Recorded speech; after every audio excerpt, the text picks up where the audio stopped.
A dying girl's final wish wasn't for fame, fortune, or miracles. She just wanted to hear her favorite band one last time.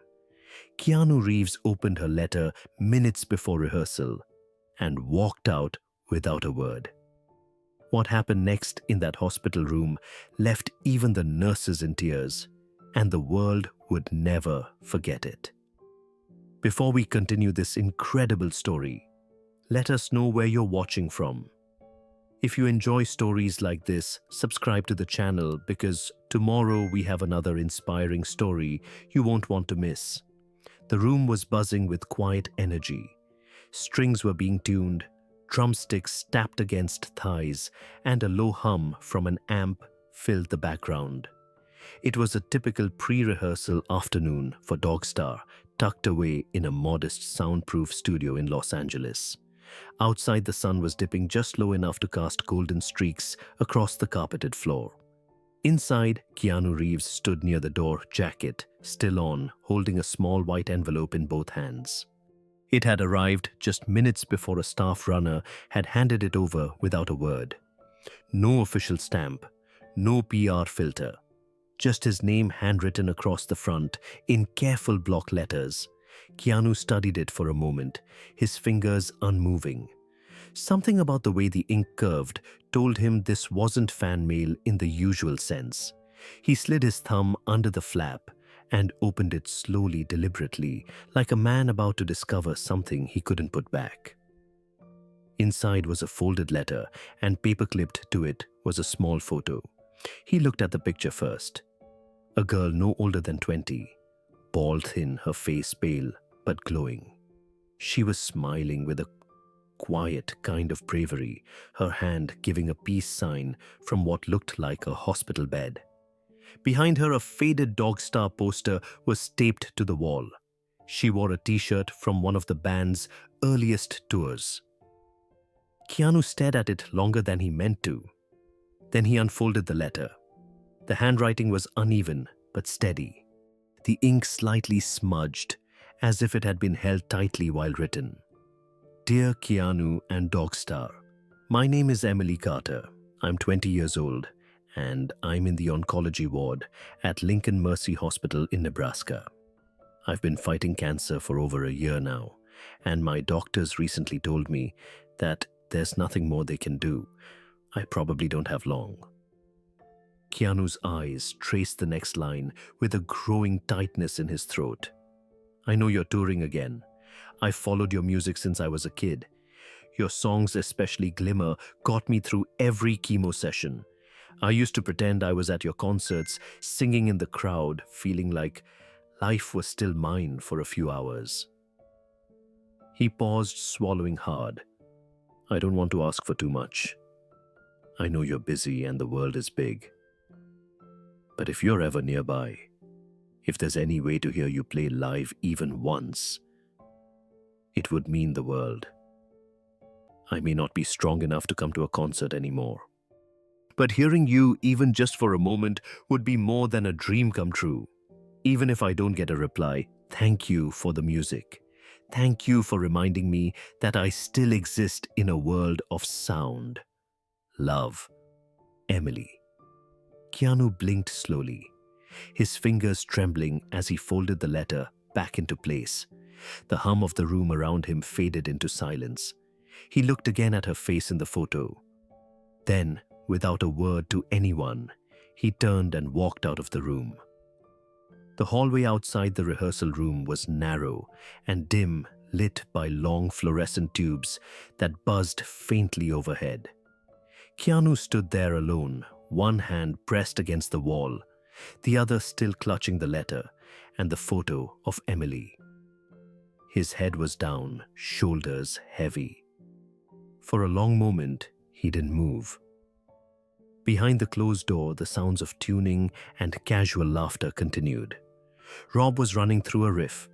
Brett joked with a tech about string gauges. But Keanu's world had narrowed to the quiet weight of paper in his hand and a soft voice in his mind. Emily's voice, formed only from the words she'd written. He walked slowly down the hallway, found the end, and sat on a padded bench near the exit. He unfolded the letter again and reread every word. Not as a celebrity, not even as a musician, but as a human being. He knew what it meant to sit beside someone fading. He'd done it before, years ago, with his sister. The hospital smells, the white sheets, the sound of life slowing down. It came back like a wave. He ran his thumb over the ink, over the words, even just for a moment. It wasn't a request soaked in desperation. It wasn't a plea. It was quiet, respectful, hopeful. And somehow that made it hit harder. She didn't want to meet him. She didn't ask for a selfie or an autograph. She wanted to hear the music, to feel alive just one more time. That was it. Keanu looked down at the photo again. Emily's eyes were warm despite everything. There was a grace in her smile that didn't belong to someone clinging to life. It belonged to someone who had already accepted the end and was choosing beauty anyway. A small cough brought him back. The studio manager Mike had come around the corner holding a clipboard. "Hey, Keanu." "Soundcheck's in 10, Mike said, stopping short when he saw the look on his face. "You okay?" Keanu held out the photo silently. Mike took it gently, squinted, and then looked up. "Who is she?" "Emily." Keanu replied softly. "She's 20, terminal cancer. She sent this letter. Said she just wanted to hear us live, one last time." Mike's eyes shifted between the photo and Keanu. Wow, that's heavy." Keanu nodded. He didn't blink. "She's in Nebraska. Lincoln." Mike hesitated. "You want me to do something with this? Forward it to the label or—" "No," Keanu said, cutting him off gently. "I'm going to do something with it." Mike didn't speak again.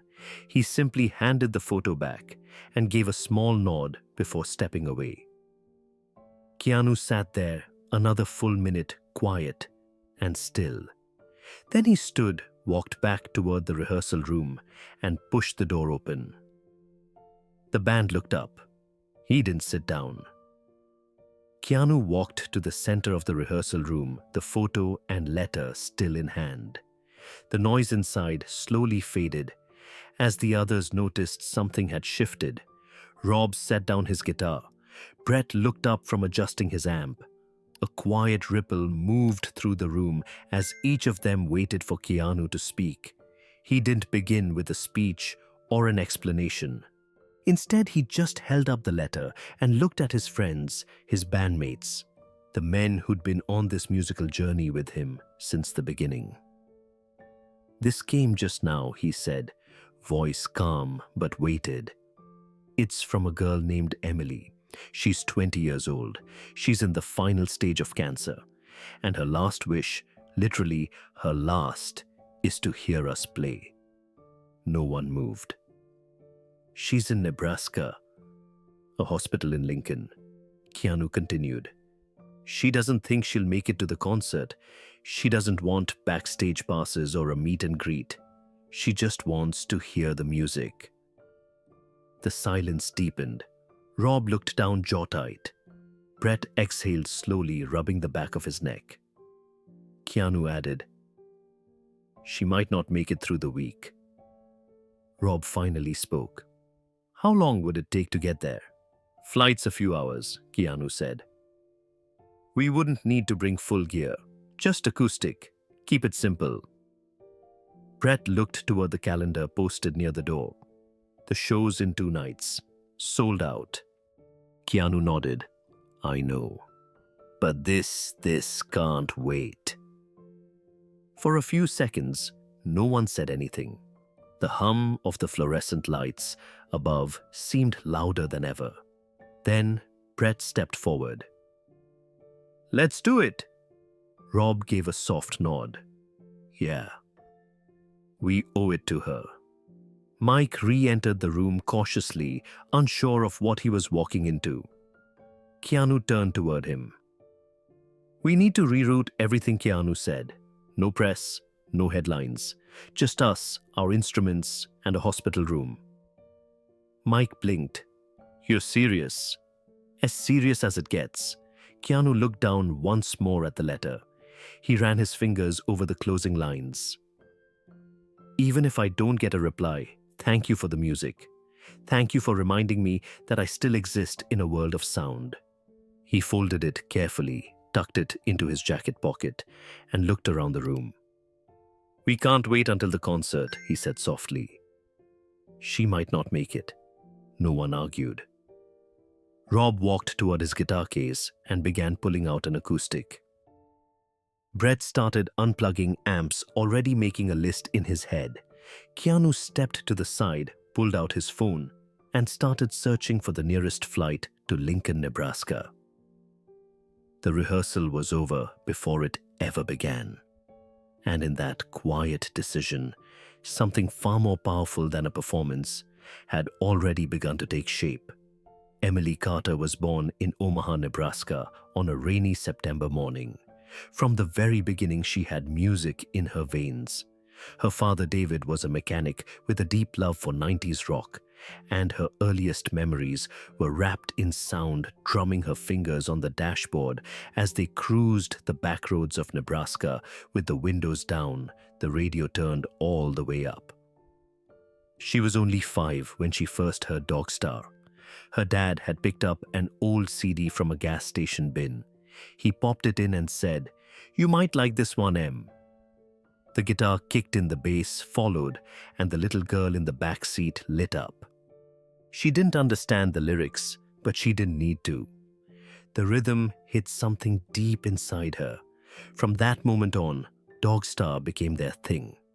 While other kids were dressing up like princesses or superheroes, Emily was wearing band tees, 2 sizes too big, and pretending her hairbrush was a microphone. Her dad built her a little wooden stage in the basement. She performed every Friday night for an audience of 2, her dad and her older brother Jacob. They clapped like she was on tour. In middle school, Emily begged for a guitar for Christmas. It wasn't brand new, but it was hers. She learned every Dogstar chord she could find online. She'd sit cross-legged in her room, strumming slowly, determined to get the sound just right.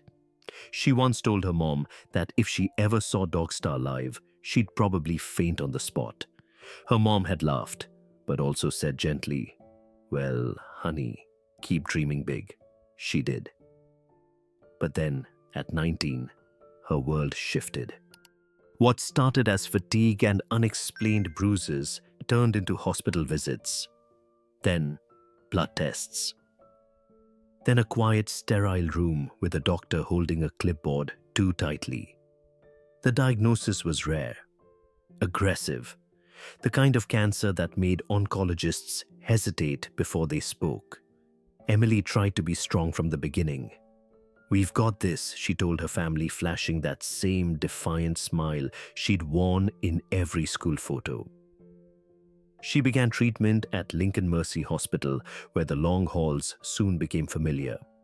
Chemo sessions, radiation trial therapies, she endured them all. For months, her guitar sat silent in the corner of her hospital room. Her fingers had grown too weak to press the strings, but her headphones never left her side. She'd close her eyes during treatments, playing old Dogstar tracks on repeat. The songs were like armor. They reminded her of who she used to be and who she still was beneath the IVs and the whispers of nurses. One night, as a slow rain tapped against the window, she whispered to her mom, "If this gets worse, and I don't get to do everything I wanted, I'd still be happy just hearing them live, just once." Her mother squeezed her hand, but behind the smile, her heart was breaking. As Emily's condition worsened, the conversations in the hospital room began to change. They no longer centered around the next treatment or a possible breakthrough. Instead, they became gentler, quieter, and more honest. Her doctors explained that the cancer had stopped responding to everything they'd thrown at it. Her family, sitting around her bed in stunned silence, heard the words no one wants to hear. There were no more options, no more miracles. Emily didn't cry, not right away.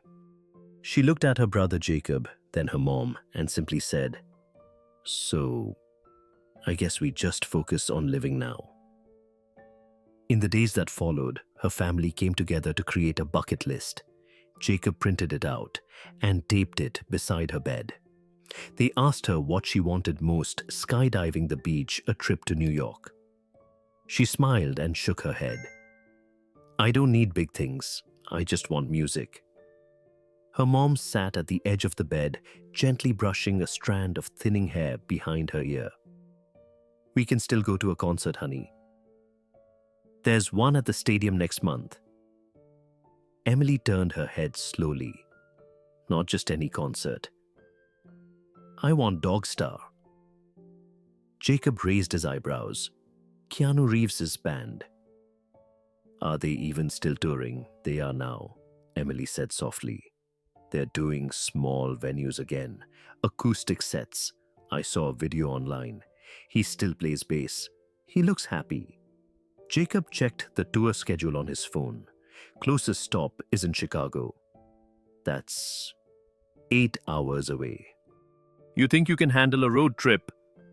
Emily closed her eyes for a long moment. Her voice, when it came, was barely above a whisper. "I don't think I'll make it that far." Jacob sat beside her, unsure what to say. She reached for her journal, flipped to a blank page, and started writing. Her hands were slow, trembling. After a while, she paused and looked at him. "Will you help me finish it?" Jacob nodded. Together they wrote the letter.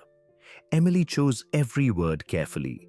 She didn't want to guilt anyone. She didn't want to sound desperate.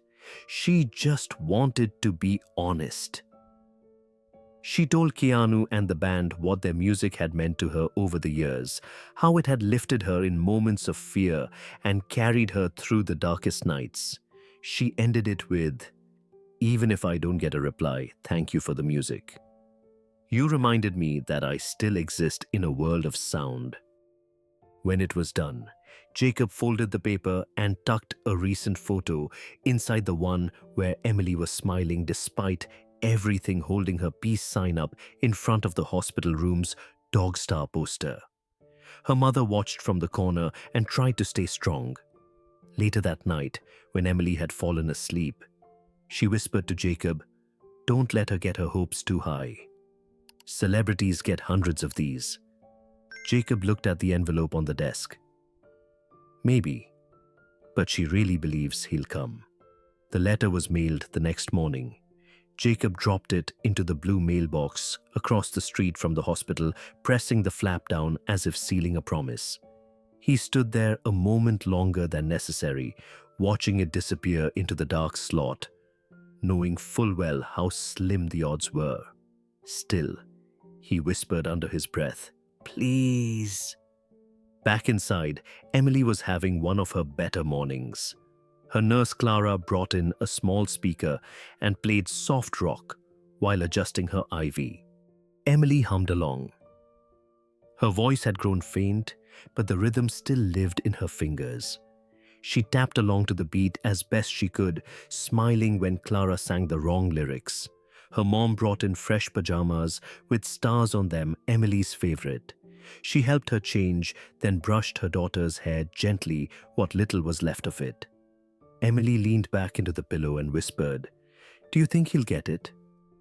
Her mother hesitated. "I think the world can surprise us sometimes. I just want him to know that he helped someone." Emily said, "Even if he never sees me, even if it ends here, you've helped a lot of people too, Em. You just don't know it yet." Emily smiled and closed her eyes. The room went quiet, except for the slow beep of the monitor and the faint sound of music in the background. Her fingers twitched in time with the bass line. Days passed. The letter faded into the background as the family focused on comfort and pain management. Visitors came and went, school friends, old neighbors, even a couple of her former teachers. Everyone brought flowers, books, cards. But Emily kept her eyes on the door. Every now and then, she'd ask, "Any mail today?" Jacob would shake his head, trying not to let his disappointment show. She never stopped believing. "If anyone will come," she repeated one afternoon, "it's Keanu. He's different." "How do you know that?" her mom asked gently. "I just do," Emily replied. "He always seemed like someone who remembers the quiet fans, the ones who don't scream or shout, but carry the music in their hearts." Jacob didn't say anything, but he wrote that line down later. He thought it was the most beautiful thing his sister had ever said. Then came the morning no one expected. Emily had been asleep for most of the day before. Her breathing had grown shallow. The nurses were careful not to disturb her. Her mom had barely left the bedside, holding her hand through the night. At sunrise, a soft knock came at the door. Clara opened it quietly. A hospital staff member stood there holding a clipboard. "There's a call from Los Angeles," he whispered. "It's urgent, for the Carter family." Emily stirred, her eyes fluttering open. Her mom leaned in close. And Jacob, already standing, felt something in his chest shift. Because suddenly, her letter wasn't just a letter anymore. Keanu stood by the tall window in the rehearsal space, the Los Angeles skyline shimmering in the afternoon haze. In his hand, Emily's folded letter rested gently against his palm, like it held the weight of something far heavier than paper. Behind him, the sound of tuning resumed, faint and casual. Someone strummed a chord, another adjusted a mic stand. The familiar rhythm of rehearsal should have comforted him. But instead, it felt completely out of sync with everything racing through his mind. He pressed the edge of the letter to his lips and closed his eyes. It had been years since he'd been in a hospital for anything other than a visit. But the smell of rubbing alcohol, the echo of footsteps down long corridors, the quiet beeping of machines, none of it ever truly left his memory. His sister Kim had fought cancer for over a decade. He remembered sitting beside her hospital bed, watching the world slow down in ways he didn't know were possible. The hushed conversations, the hopeful glances at test results, the music they used to listen to when the silence felt too loud. She had been so strong, so brave, just like this girl Emily. Keanu opened his eyes and turned from the window. The hum of the room continued, as if nothing had changed. But something had. He walked back into the center of the rehearsal space, where Rob was now running scales and Brett was checking a monitor readout. Rob looked up first. "Everything okay?" Keanu didn't answer right away. He took a breath. Then he held out the letter again and said, "There's something I need to talk to you both about." The energy in the room shifted. Brett paused and raised an eyebrow. "What's going on?" Keanu walked to the small circle where they usually huddled before a show and waited until both were standing with him. Then he looked at them, really looked. "She's 20. Her name's Emily. Terminal cancer. She wrote us this letter because her last wish is to hear Dogstar live, not meet us, not talk. Just hear the music." Rob's brows furrowed. "Where is she?" "Lincoln, Nebraska," Keanu replied. "She's in a hospital there, palliative care ward. She's not going to make it much longer." Brett let out a low breath. "That's heavy." Keanu nodded. "We have a sold-out show in 2 days. But we can't wait that long." Rob shifted. "Wait, you want to cancel the show?" Keanu shook his head. "No. I want to go to her before the show. Tomorrow." Silence fell. Then Brett asked, with what? We don't have the truck for a hospital setup. There's no time to haul stage equipment, run sound checks. Keanu looked at him with quiet resolve. We'll go acoustic, he said. Just us and the songs. That's all she asked for. Brett paced a few steps toward his amp, thinking. Going acoustic. That changes everything. No power setup, no stage monitors. We won't have a real sound system. Keanu nodded. She's in a hospital bed. She doesn't need a concert. She just wants to feel the music. That's it. Rob sat on the edge of a stool, arms crossed, absorbing the weight of the moment. You're saying we just show up and play? Keanu's eyes didn't waver. Exactly that. If she was strong enough to come to us, she would. But she's not, so we go to her. There was a beat of silence. Then Rob leaned forward, nodding slowly. You're right. We owe it to her. Let's do it. Brett looked between them, still hesitant, but not resisting. All right, we go acoustic. We take what we can carry. I'll pack up the Martin and a small pedal board. No amps. Just soul. Keanu gave a faint smile. She'll feel that more than any speaker system ever could. They stood in the middle of the room as the reality began to set in. The band had never done anything like this before. No crowd, no lights. Just a hospital room, a girl with days left to live, and 3 musicians bringing her the sound of a dream. Rob walked over to the corner and grabbed a battered black duffel. I'll start packing gear. Brett started calling their tour coordinator. We'll need a last-minute flight to Nebraska. Commercials fine, no promo, just us. Keanu moved to a table in the corner and picked up a notebook. He scribbled down the names of a few songs Emily had mentioned in her letter. Glimmer. Everything turns around. Superstar. He thought back to his sister and how they'd listened to music together when the chemo made her too tired to speak. He remembered what those moments felt like. They weren't entertainment. They were survival. They were connection. He tapped the end of his pen on the paper and whispered under his breath, "We can do this." The band worked quietly, each man moving with purpose. There was no manager shouting directions, no assistants bustling around, just 3 friends doing what felt right. Brett hung up his phone. Flight leaves early tomorrow morning, 6 a.m. direct to Lincoln. Rob looked up. Do we know if she's stable enough for visitors? Keanu pulled out his phone and read from the hospital contact form. They said she's awake, weak but lucid. Her family knows we're coming. They're preparing her room. He paused, then looked around the room. This isn't just for Emily, he said. This is for every fan who ever sat in the back row and sang their heart out. For every person who listened when no one else knew they were listening. No one responded. They didn't need to.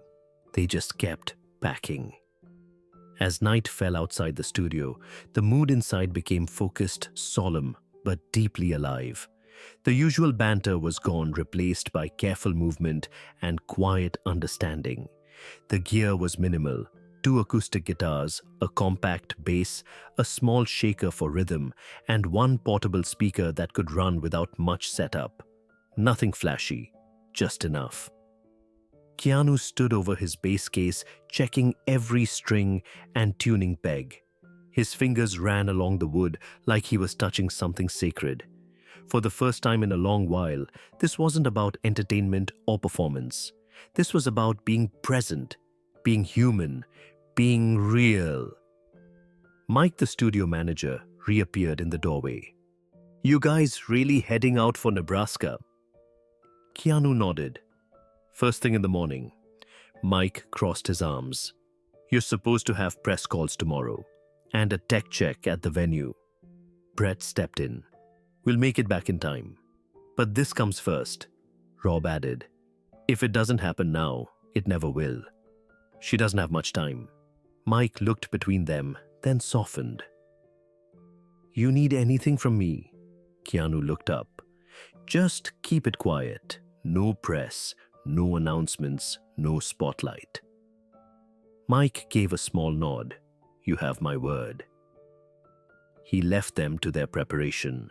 As the band zipped up their cases and loaded them near the front door, Keanu reached into his jacket and pulled out Emily's letter one more time. He read it slowly, as if trying to absorb every syllable into his bones. Then he folded it neatly and slid it into the front pocket of his bag. It was going with him, all the way to her. The air outside had cooled. The city lights blinked in the distance, unaware of what was about to unfold. Keanu stood by the door, holding his instrument case, and took one last look at the rehearsal space. Just a few hours earlier, this room had been filled with noise and plans for a sold-out show. Now it felt like the quiet before something important.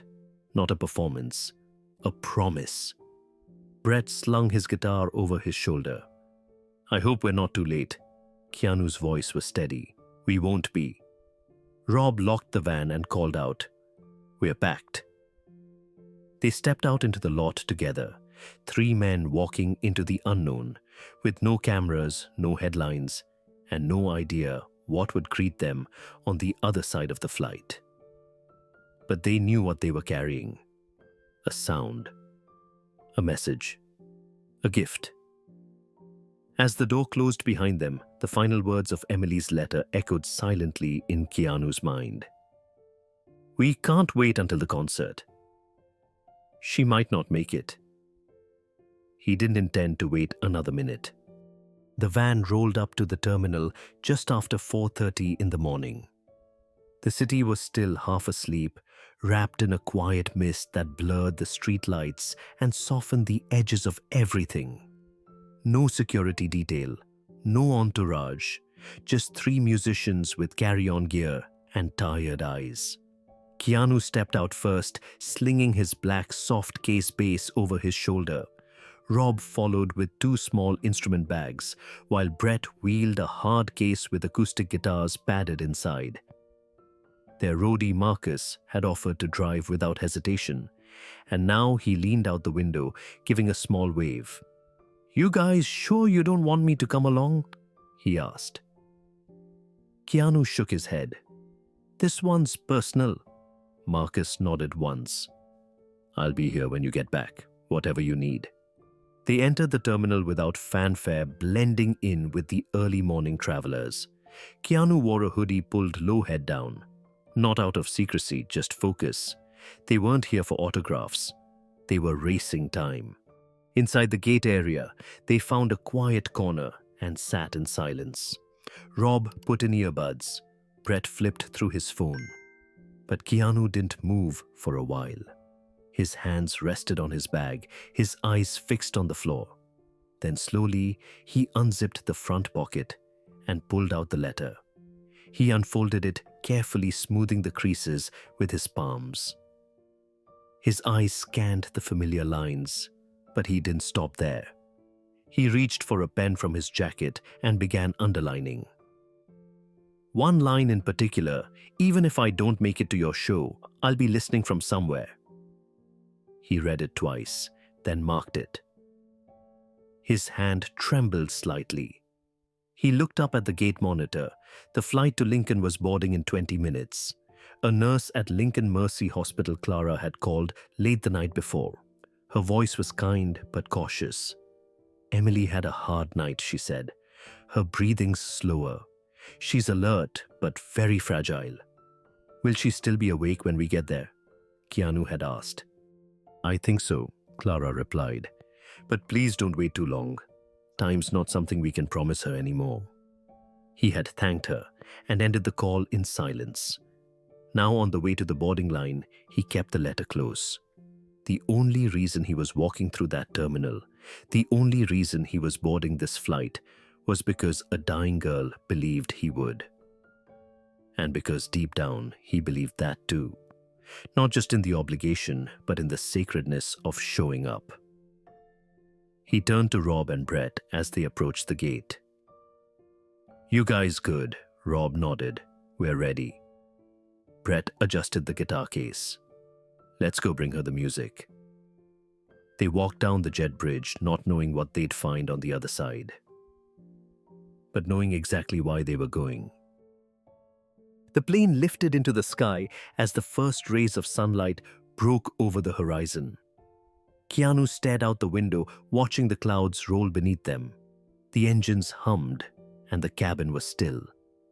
Most passengers dozed off, lulled by the early hour, but sleep was far from his mind. In his lap, the letter sat folded neatly, edges worn from handling. His thumb traced the line he had underlined earlier. Even if I don't make it to your show, I'll be listening from somewhere.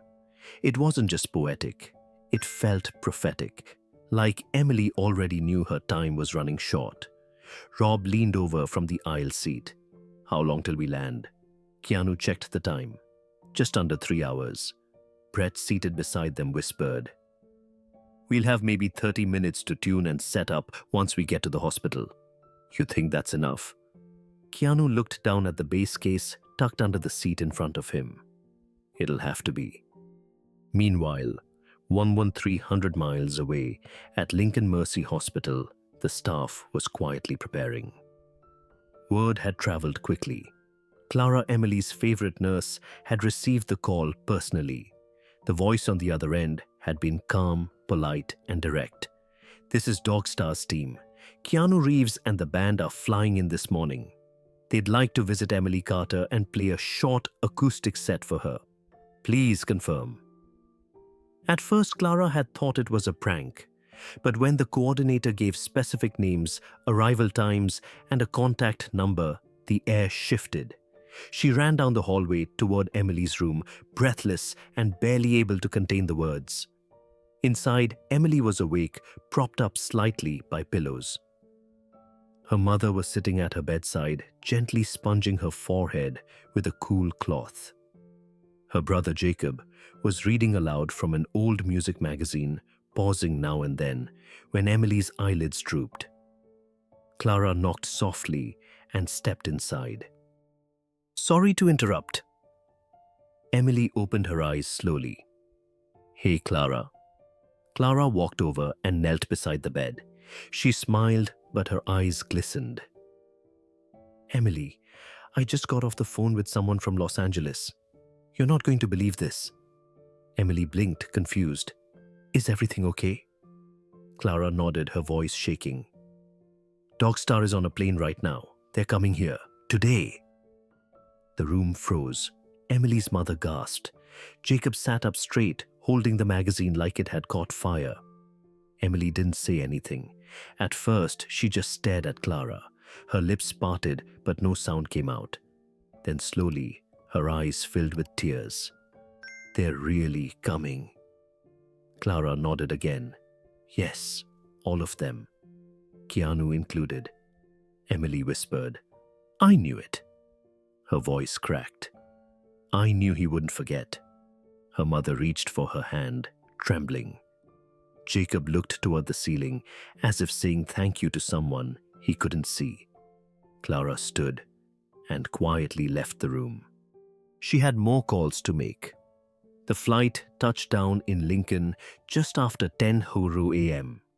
The band moved quickly through the small regional airport, bypassing baggage claim with only their instrument cases slung over shoulders. They were met by a hospital liaison named Gwen, a kind woman in her early 60s, holding a small cardboard sign with the word Dogstar, handwritten in thick black marker. You really came, she said, smiling in disbelief as they approached. Keanu stepped forward and extended his hand. We did. She shook it firmly, her voice soft but urgent. Emily's still awake, but the doctors aren't sure how long she'll be able to stay that way. The night was rough. Her breathing's weaker. Keanu nodded. Then we'll go straight there. Gwen led them to a waiting van. The drive from the airport to the hospital was quiet. Rob sat in the back seat, eyes closed, silently running through chord progressions in his head. Brett stared out the window, watching the Nebraska plains roll by, his fingers tapping rhythms on his knee. Keanu kept his eyes on the road ahead, gripping the strap of his bass case like it was something sacred. When they pulled into the hospital entrance, Gwen turned in her seat. "We've cleared a pathway through the east wing. Her room is on the third floor. It's small, but we've made space." Keanu met her eyes. "We don't need much." They entered through a side entrance, avoiding the main lobby to keep things quiet. A nurse was waiting by the elevator, holding it open for them. As the doors slid shut, Keanu looked down at the floor, breathing deeply. The elevator rose slowly, each ding marking a step closer to something unshakably real. On the third floor, the staff had dimmed the hallway lights. Nurses stood quietly near the doorway. Some offered brief smiles. Others simply watched with wide eyes, stunned that the moment was actually happening. Outside room 312, Clara stood waiting. She greeted them with quiet gratitude. "She's been waiting all morning," Clara said. "She's tired." But when we told her you were still coming, she smiled and whispered, "I knew it." Keanu gently touched Clara's arm. "Thank you for taking care of her." She nodded. "It's been an honor." Inside the room, the air was soft and still. Machines beeped rhythmically. Emily lay surrounded by her family. Her mother seated beside her, Jacob by the window, his hand gripping a crumpled tissue. When the door opened and Keanu stepped in, there was no fanfare, no announcement. Emily opened her eyes, and through the fog of pain and medication, her face lit up. She whispered, "You came." Keanu walked to her bedside, kneeling down beside her. "We came to play for you." Tears slipped down her cheeks. She nodded, too overwhelmed to speak. Rob and Brett quietly began unpacking their instruments.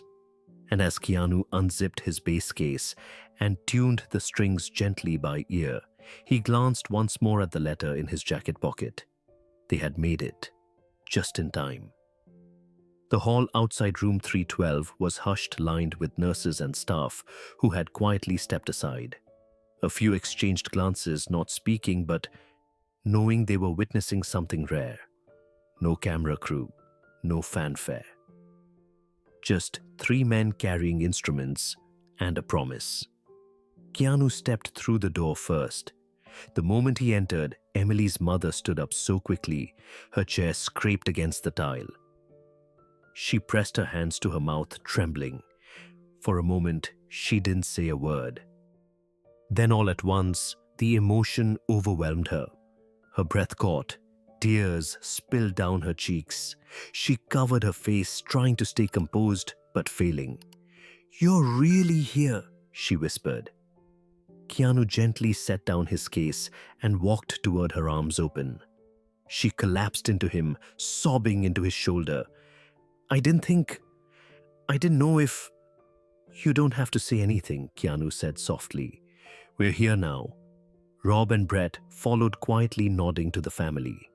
Jacob stood frozen at the far wall, eyes wide, his hand gripping the corner of a chair for balance. Clara, standing near the monitors, cleared her throat gently. "She's asleep at the moment. Light sedation. She was in pain earlier, but she told us not to let her miss anything if you arrived." Keanu looked at the girl lying in the bed.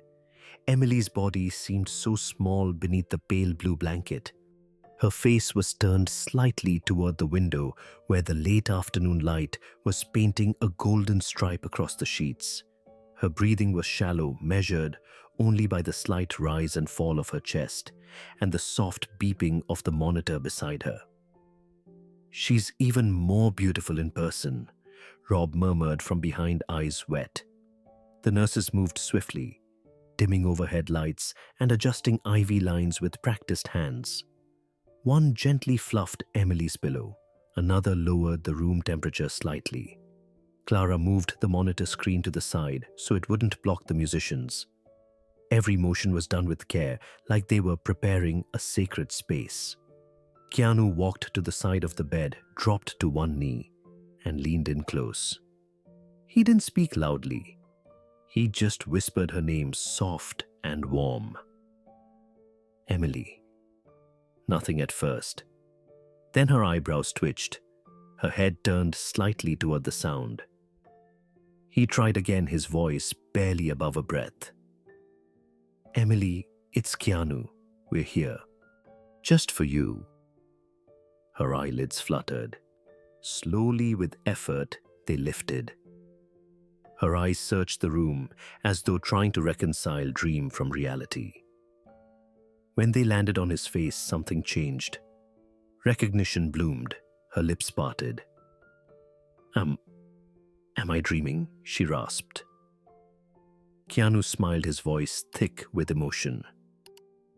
No, Emily, you're not dreaming. He reached out, took her hand in both of his. We're really here.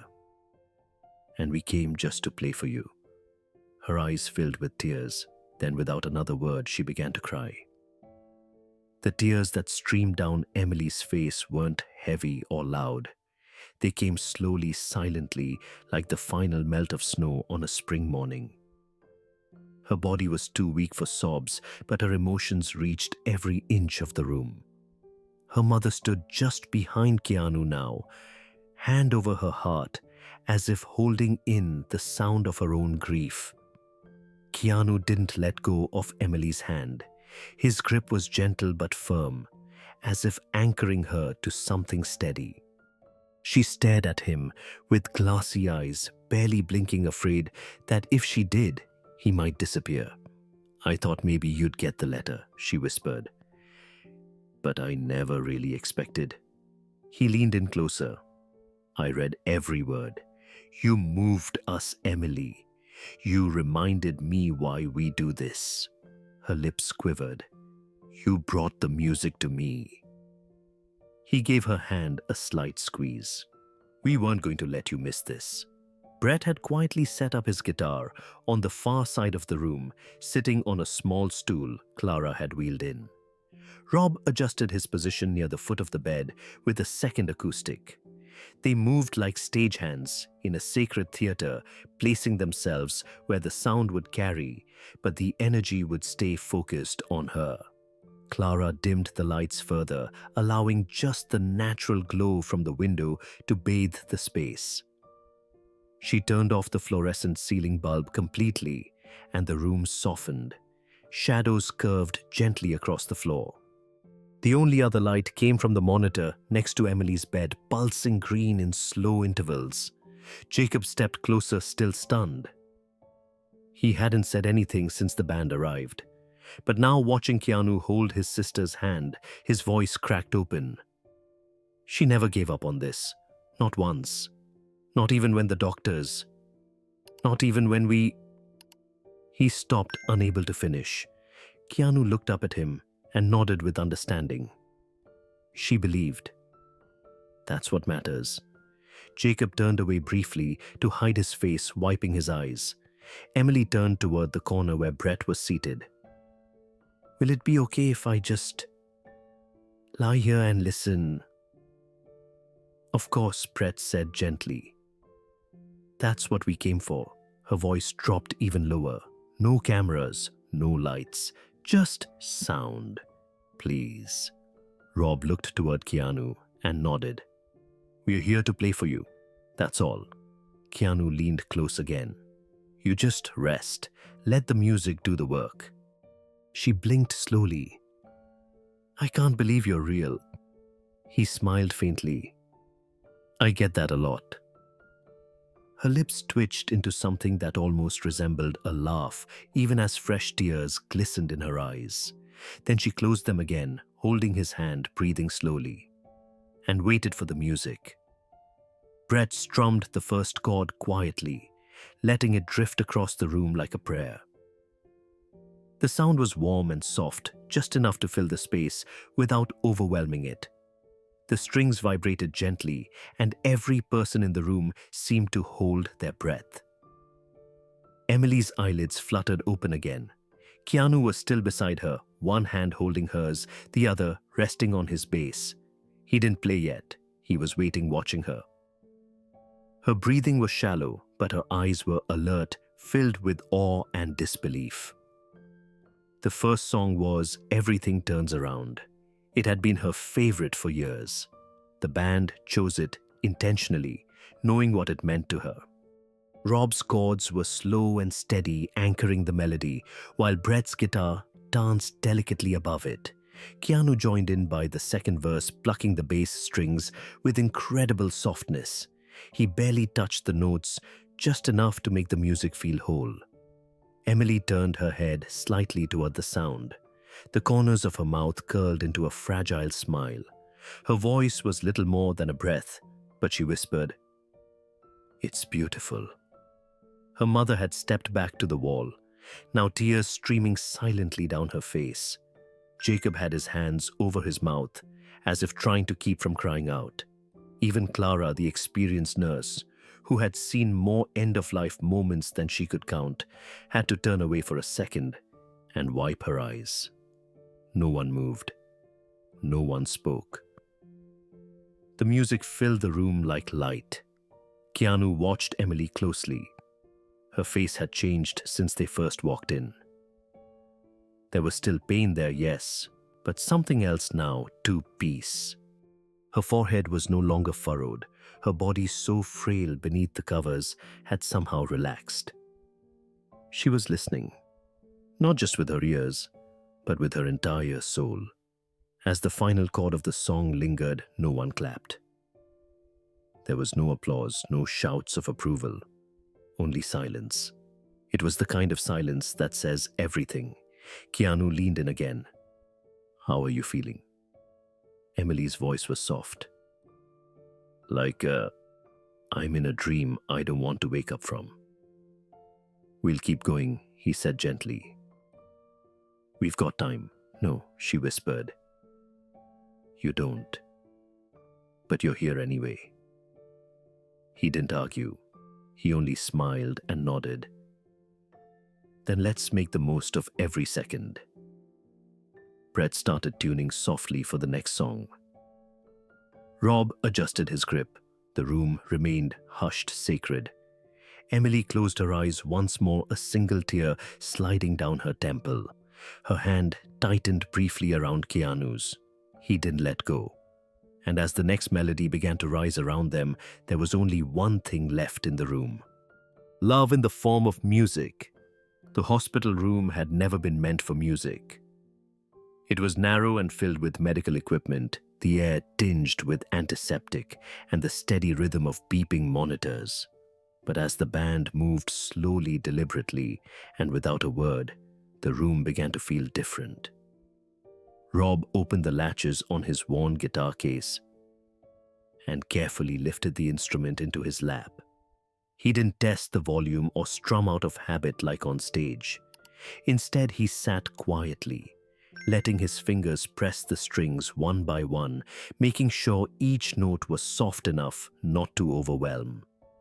Brett leaned against the windowsill, his acoustic already tuned, resting lightly against his hip. The setting sun poured through the glass behind him, bathing the room in a soft amber glow. He didn't speak. He just watched Emily with kind, steady eyes. Keanu crouched near the foot of the bed, gently tuning his bass. He didn't use a tuner. He tuned by ear carefully, plucking each string with the soft pad of his thumb, adjusting so the low hum wouldn't rattle the machines.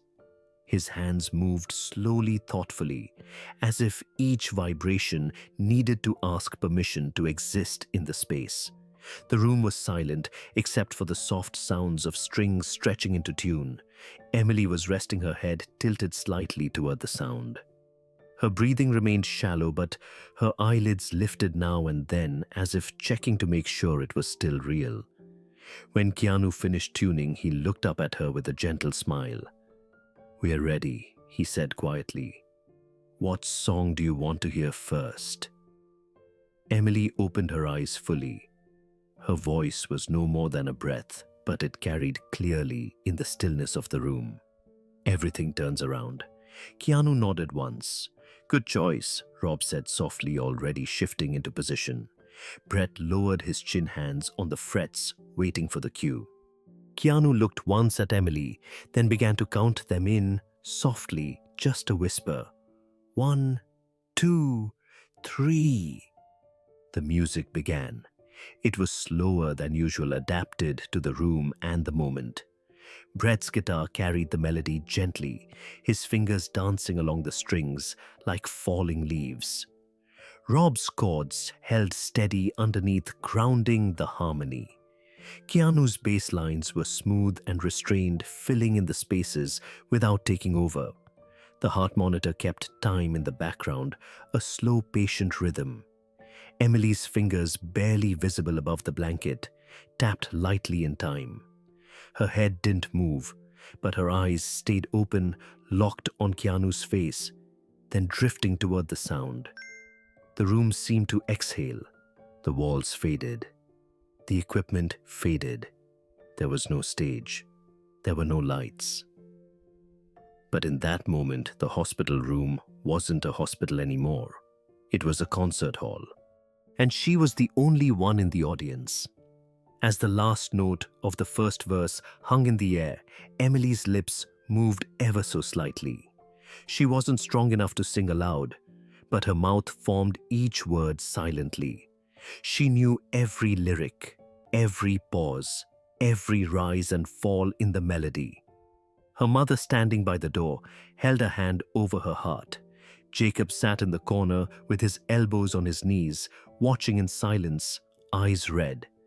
Clara had quietly stepped out to give the family this moment. No interruptions, no hospital schedules, just music. The band continued playing, their eyes rarely leaving Emily. Rob leaned into the second chorus, picking the chords with care, as if playing directly to her heartbeat. Brett's right foot tapped lightly on the linoleum floor, anchoring the rhythm. Keanu sat on a padded stool base, balanced on his knee, gently pulsing the lower notes. His fingers moved with instinct, not showmanship. Every note was chosen. Every vibration mattered. The room had no speakers, no monitors, but the sound carried through every corner like it had always belonged there. Between phrases, Emily's fingers danced a little on her blanket. Her other hand still rested in Keanu's.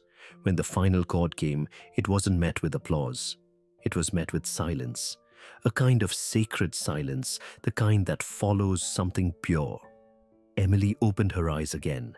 They were moist with tears, but shining with something more than sadness. She smiled as best she could. "That was beautiful," she whispered. Keanu leaned closer. "You still with us?" Her smile grew just a little. "I wouldn't miss this." Rob looked over. "Want another?" Emily's gaze drifted toward the ceiling, thinking. Then she gave a slow nod. "Superstar." Brett grinned. "You've got good taste." Emily turned her head slightly toward him. "That song used to play when I was driving with my dad. He'd tap the steering wheel in time every time." Keanu looked at Brett and Rob. There was no need to rehearse. They'd played this song hundreds of times, but here now it felt brand new. Like it had never really been played before, not like this. Brett started the riff, his fingers soft, letting the notes unfold like petals. Keanu's bass hummed beneath it, subtle and warm. Rob sang this time, his voice quiet and steady. Emily's chest rose slowly with each breath. She stared at the ceiling like she could see her childhood again. Those long drives, the windows, down the music loud, and the world ahead of her wide and unwritten. The notes filled the room, not loud, but enough. Just enough. The ivy beeped gently. A soft wind touched the window, and the walls, once lined with sterile silence, now pulsed with something new. Life. When the final note of Superstar faded, Emily's lips moved again. This time she wasn't trying to sing. She was whispering something so softly that Keanu had to lean in close to hear. Do you have time for one more? He smiled. We're not going anywhere. Rob adjusted his guitar gently. What do you want to hear? Emily blinked slowly, her voice faint but steady. Glimmer. Keanu's fingers paused above the strings. That song had always been special. It was one of the oldest they'd written together. But in this moment, it felt like the right one. It had a certain ache to it, a hopeful kind of sadness. All right, Keanu said. Glimmer it is.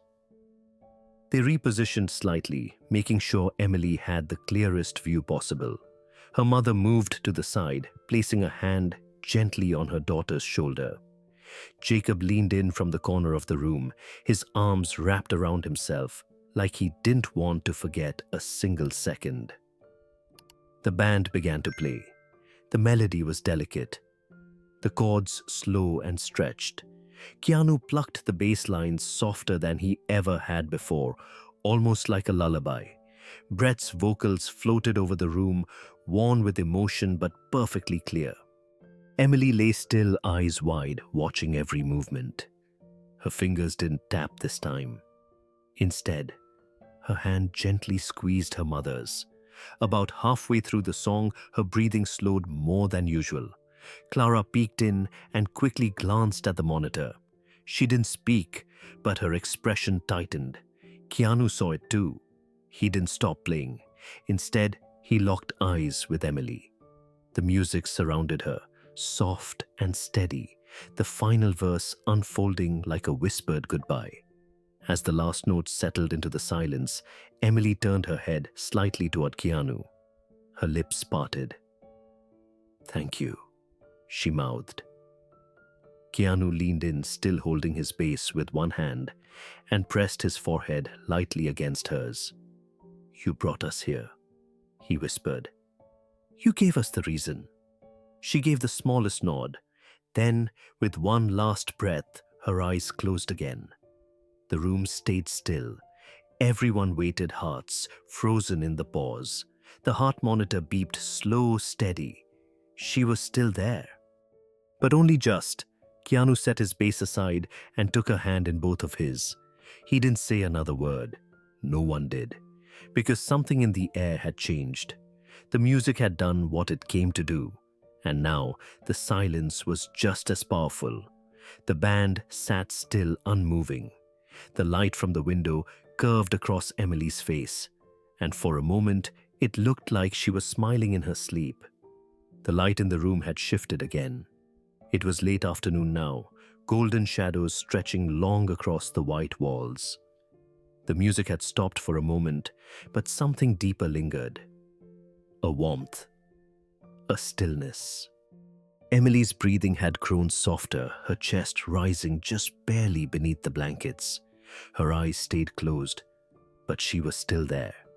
Everyone could feel it. Her mother brushed a strand of hair from her forehead while Jacob sat back down beside the bed, silent. Keanu, Rob, and Brett remained in place, instruments in their laps, waiting. Then something surprising happened.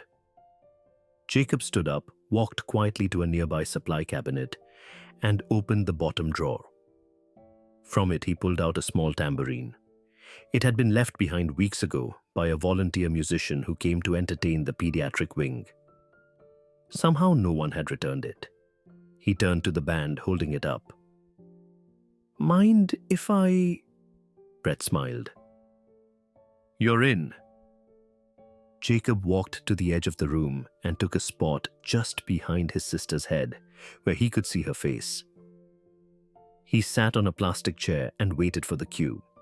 Emily stirred at the sound of the jingles. Her eyes opened slightly, finding her brother through the haze.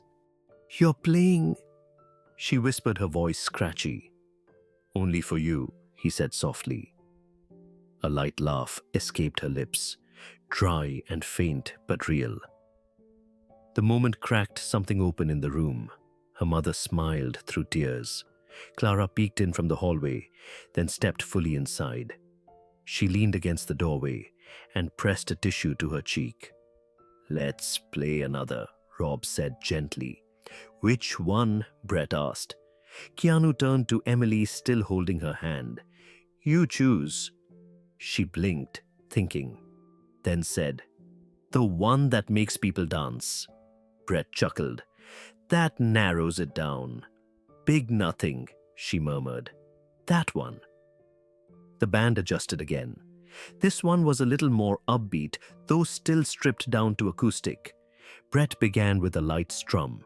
Rob nodded to Jacob, who tapped the tambourine against his leg in rhythm. For a brief moment, it almost felt like a backyard jam session. The heaviness lifted. Even Emily smiled wider, her fingers twitching along to the rhythm. Keanu watched her as he played, not needing to look at his hands. He knew every note by heart. He focused on her face, her small reactions, the way her eyebrows moved with the tempo. As the song ended, Emily opened her eyes fully and whispered, "One more." Brett raised an eyebrow. "You sure you're not going to wear us out?" Emily gave the faintest smirk. "I'm not done yet." The room laughed softly but freely. It was the first time anyone had laughed all day. Keanu gave her hand another gentle squeeze. "All right," he said. "Name it." She breathed in slowly, her voice a whisper, Glimmer. Keanu nodded once. The request didn't surprise him. He had seen it coming even before she said it. Glimmer wasn't just her favorite song. It was her heartbeat. The one she held on to through chemotherapy, long nights and mornings that didn't seem to bring relief. It was her comfort, her anthem, and now it was her farewell. Rob gave a small glance to Brett, and they both understood instantly. No extra intro this time. No build-up. Just the song, exactly the way Emily loved it. Brett strummed the first chord gently. Rob's fingers slid into the harmony without hesitation. Keanu sat still for one more second looking at Emily, and then he joined in pressing the strings so delicately it was as though the notes were coming from memory alone. Jacob rested the tambourine on his lap and leaned forward watching. Emily's eyes were open again, fixed on the ceiling. With each chord, her breathing slowed just a bit more. Not weaker, just calmer. The music floated like air through the small room. No urgency, no drama, just warmth. Keanu played with his whole body, though his touch was impossibly light. Each note a goodbye, each measure a thank you. Clara had returned quietly to the doorway, joined by another nurse who had heard what was happening. Neither said a word. Both wiped at their eyes as they watched the softest concert they had ever witnessed. Halfway through the second verse, Emily's lips moved again. Keanu leaned forward so he could hear. "Thank you," she whispered, "for not forgetting us." Her voice cracked. She paused, then added, "The quiet fans. The sick ones." He nodded slowly, overwhelmed. She was still looking upward. Her eyes glistened but didn't close. She turned her head slightly toward him, a visible effort. "I used to think I was invisible," she said. "Just another girl in a hospital bed. But you came." Keanu's fingers continued to move across the strings, but his throat tightened. She smiled faintly. "You brought music to me," she whispered, "when I couldn't go to it." Her hand reached toward his again. He let go of his bass for a moment, held her fingers with both of his hands. They were light and cold and trembling. He didn't speak. He didn't have to. He nodded, eyes locked with hers. Rob's voice carried the chorus forward barely above a whisper. Brett slowed the tempo slightly, adjusting to the change in rhythm that came from Emily's breathing. It was clear now that she was drifting, not fading away, but letting go. Jacob wiped his eyes, trying to be strong. Her mother sat beside the bed again, gently cradling Emily's other hand. And as the final verse drew near, the air felt different, still tender, still full, but everyone could feel it. The moment was coming. The bridge of glimmer rose gently, carried by Brett's steady hands. The melody shimmered quietly in the small hospital room, floating above the beeping of the machines. The soft amber light from the window dimmed as a cloud passed over the sun, casting a more intimate glow across Emily's face. She watched Keanu through half-opened eyes, as though she were afraid to miss a single expression.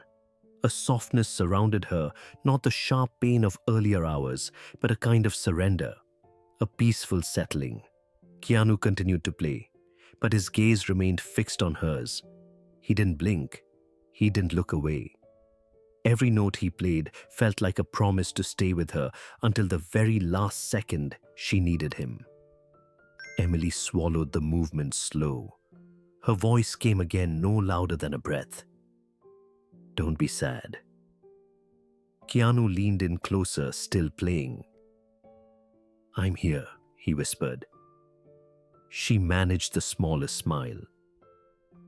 "I know." Her hand tightened around his for the last burst of the chorus. The monitor beside her showed her heart rate dipping, then rising again in small, delicate waves. Her mother brushed her hair again. Jacob leaned forward, elbows on his knees, tambourine set down at his feet, hands clasped as if in prayer. The song drifted into its final lines. Brett softened the chords even further. Rob nearly whispered the last lyric. Keanu slowed the final bass pattern, drawing out the last notes like he could stretch time with them. As the final chord lingered, Emily exhaled a long, slow breath that made the entire room fall silent. Her eyes fluttered. She turned her gaze toward Keanu once more. "Thank you," she whispered faintly, "for remembering people like me." Keanu squeezed her hand gently. "You're unforgettable." She blinked slowly, like she was trying to keep her eyes open just a little longer. "You gave me the world," she murmured. Her breathing softened even more.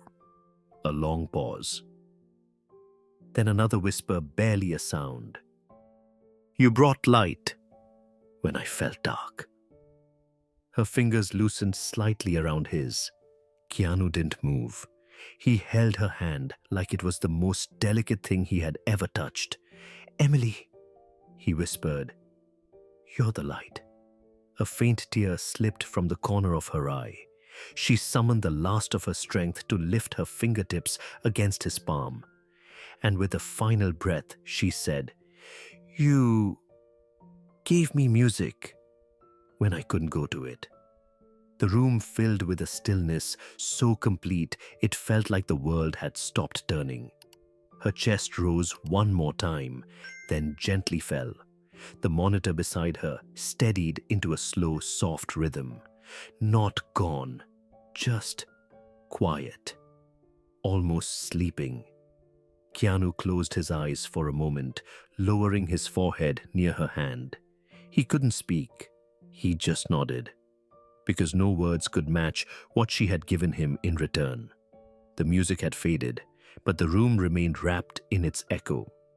Emily lay peacefully beneath the soft blue blanket, her head gently turned toward the window. Her breathing had slowed, but there was something different in the way she rested. The tension was gone from her shoulders. Her eyebrows were no longer drawn in pain. She wasn't struggling anymore. She was still here, but she was ready. The band didn't speak for a while. They sat quietly by her bedside, instruments resting gently in their laps or leaning against the wall. No one moved to pack up. They just stayed, allowing the stillness to say what words could not. Clara stepped in again, holding a clipboard, but paused when she saw the look on Emily's face. A soft smile remained there, fragile but unmistakable. "She hasn't looked this calm in weeks," Clara said in a hush. "Whatever you gave her, It brought her peace. Keanu nodded slowly. He was still sitting beside her, his hands folded in his lap. Now his gaze focused on her face. "I think she gave us more than we gave her," he said quietly. Brett walked over to the corner where his guitar case sat and unzipped a small side pocket. From it, he pulled a tiny box, plain and velvet-lined. He handed it to Keanu. Keanu opened it and took out the small object inside. It was a worn silver guitar pick. Etched across the face of it, in delicate lettering, was Emily's name, her full name, Emily Grace Carter. On the back, just 3 words: "You were heard." Keanu turned it over in his fingers and smiled. "We made it after we read her letter," he said. "Didn't know if we'd get to give it to her." He reached down and gently placed it in Emily's hand, curling her fingers around it. Her mother, standing nearby, began to weep again. But this time, the tears were different. They weren't just grief. They were gratitude. Overwhelming, wordless gratitude. She's holding it," she whispered. "Even now." Keanu stood slowly and stepped toward her, wrapping her in a quiet hug. She leaned into him, holding on tightly, as if afraid to let go of the moment. Jacob stood too. His eyes were red and his mouth was tight, but he offered his hand to each of the band members. He shook Rob's hand, then Brett's, then Keanu's. "I'll never forget what you did," he said, voice trembling. "You made her feel like she mattered again, like she still belonged to the world." "She never stopped belonging," Rob replied softly. A few nurses had gathered in the hall. None tried to take photos. None called attention to what was happening. They simply watched, holding their own emotions close. Keanu looked toward Clara. "Can you do one last thing for me?" "Of course. Don't let anyone turn this into a story." She nodded. "Understood. No press, no headlines." Keanu remained in the doorway a moment longer before turning back one last time. Emily's mother had sat down beside the bed again, brushing her daughter's hair, slowly, humming something so faint it blended with the beeping of the machines. Jacob stood beside her, now resting a hand gently on her shoulder. Emily still hadn't spoken another word since her final whisper, but her body was calm, at peace. The pick rested in her hand, the string looped gently around her fingers by Brett before they left it with her. Keanu stepped into the hallway. The door to room 3-12 remained open behind him. Rob and Brett followed without speaking. Their guitars were packed again, but they carried them like something fragile, something more sacred than just instruments now. The nurses stepped aside as the band passed through, heads bowed, faces soft with emotion. Clara followed behind them, walking slowly. At the nurses' station, Keanu paused and turned to her once more. "Will she sleep long?" Clara looked at the monitor, reading through the glass. Then she turned back. "She'll sleep well tonight," she said. "Better than she has in a long time." Keanu gave a slow nod. "That's all we wanted." As they made their way down the hallway, the rest of the hospital seemed to blur around them. The announcements over the PA, the hurried footsteps of orderlies, the murmur of other families, none of it touched them. It was all background noise to what had just taken place. When they stepped outside, the sky had turned gray. A light drizzle had begun, not heavy, but soft and constant, falling like a quiet blessing. The kind of rain that doesn't chill the skin, only cools the air and softens the world. Keanu looked up at it for a moment, letting it hit his face. Brett zipped up his jacket. Rob didn't bother. No one rushed to the van. The street was quiet. The trees lining the hospital drive swayed gently in the wind. Cars passed by slowly, as if the whole world had agreed to move just a little slower, just for today. Marcus had returned with the van. He stepped out when he saw them and gave a respectful nod. He didn't ask questions. They loaded the gear in silence. Before getting in, Keanu took one last look at the hospital's entrance. Through the glass, he could still see the third-floor window, the one with the curtain slightly pulled back. He didn't know if Emily could still hear them, if she knew they were leaving. But he whispered anyway, "Sleep easy." Then he climbed into the van. As they pulled away, the raindrops streaked gently down the window beside him. His reflection stared back at him, tired, but still. In his pocket, the envelope that had started it all remained folded, pressed to his chest, like something irreplaceable. He didn't take it out this time. He didn't need to. She had written the letter. They had answered it. And now, a girl who once felt invisible had filled a room with music and the hearts of everyone in it with something that would never fade. The backstage hallway was a blur of cables, cases, and quiet anticipation. The venue in Denver was sold out. The crowd outside was already buzzing. Crew members moved quickly through narrow corridors, checking last-minute details, adjusting levels, setting stage lights. In the middle of all this motion, Keanu sat on a black folding chair with his bass on his lap, staring at a plain envelope in his hands. It had no return address, just his name. Handwritten. The moment he saw it in his dressing room, something in him paused. He knew. He didn't open it right away. He waited until the room emptied and the hallway outside had quieted. Now, with the hum of distant crowd noise pulsing faintly through the concrete walls, he peeled the flap back and unfolded the letter. The handwriting was neat, graceful, but a little shaky. Each stroke of the pen carried weight. "Dear Keanu, I wanted you to know that our daughter Emily Grace Carter passed away peacefully 3 days after you left. She held your pick in her hand until the very end. She wouldn't let it go. The nurses told us her breathing stayed steady through the night. They said her body was at peace in a way they hadn't seen for weeks. But we didn't need the machines to tell us that. We saw it on her face. She was smiling. She said she could still feel the music in the room even after you were gone. She said it stayed with her. I think it carried her home. Thank you for bringing her music when she could no longer go to it. Thank you for giving our daughter the most beautiful goodbye we could have imagined. With all our hearts, Lynn Carter." Tucked inside the envelope was a photograph. It was Emily, taken the morning after the band's visit. She was lying in her hospital bed, the blue blanket pulled up around her chest. Her eyes were closed. Her face turned gently toward the sunlight spilling through the window. In her hand was the guitar pick. Her fingers curled around it as if it were a treasure. She looked peaceful. She looked free. Keanu stared at the photo for a long time. His thumb rested gently on the edge, as if afraid the image might dissolve. Rob entered the room a minute later, laughing about something someone had said by the loading dock. He stopped when he saw Keanu's face. "What is it?" Keanu didn't answer right away.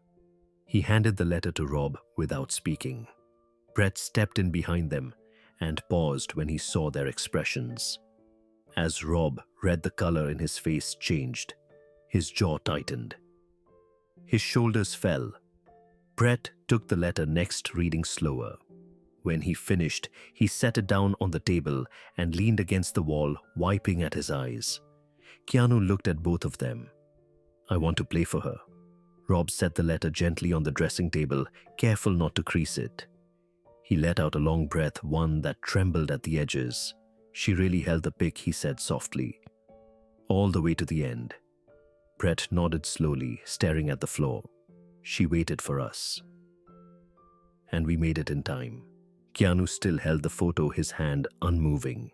He traced the outline of Emily's peaceful face with his eyes, memorizing it. The girl who had once felt invisible was now unforgettable. She had changed something inside him, something quiet but permanent. Outside, the audience grew louder, chanting lightly as showtime drew near. But the noise felt distant, muffled, insignificant compared to the stillness in the room. Rob spoke again. "We can dedicate the whole show to her. She deserves that." Keanu shook his head gently. "Not the whole show." Brett and Rob looked at him confused. Keanu lifted the photo slightly. "Just one song. The right one. For her alone. Something no one else will understand unless they knew her story." Rob's eyes softened with understanding. "Glimmer." Keanu nodded. He slipped the photo back into the envelope and placed it carefully inside his base case, tucking it under the velvet lining so it wouldn't be bent or damaged. There was a knock at the door. A stagehand poked his head inside. "5 minutes, guys." Brett cleared his throat and wiped his eyes discreetly with the heel of his hand. "We'll be there." The stagehand nodded and closed the door.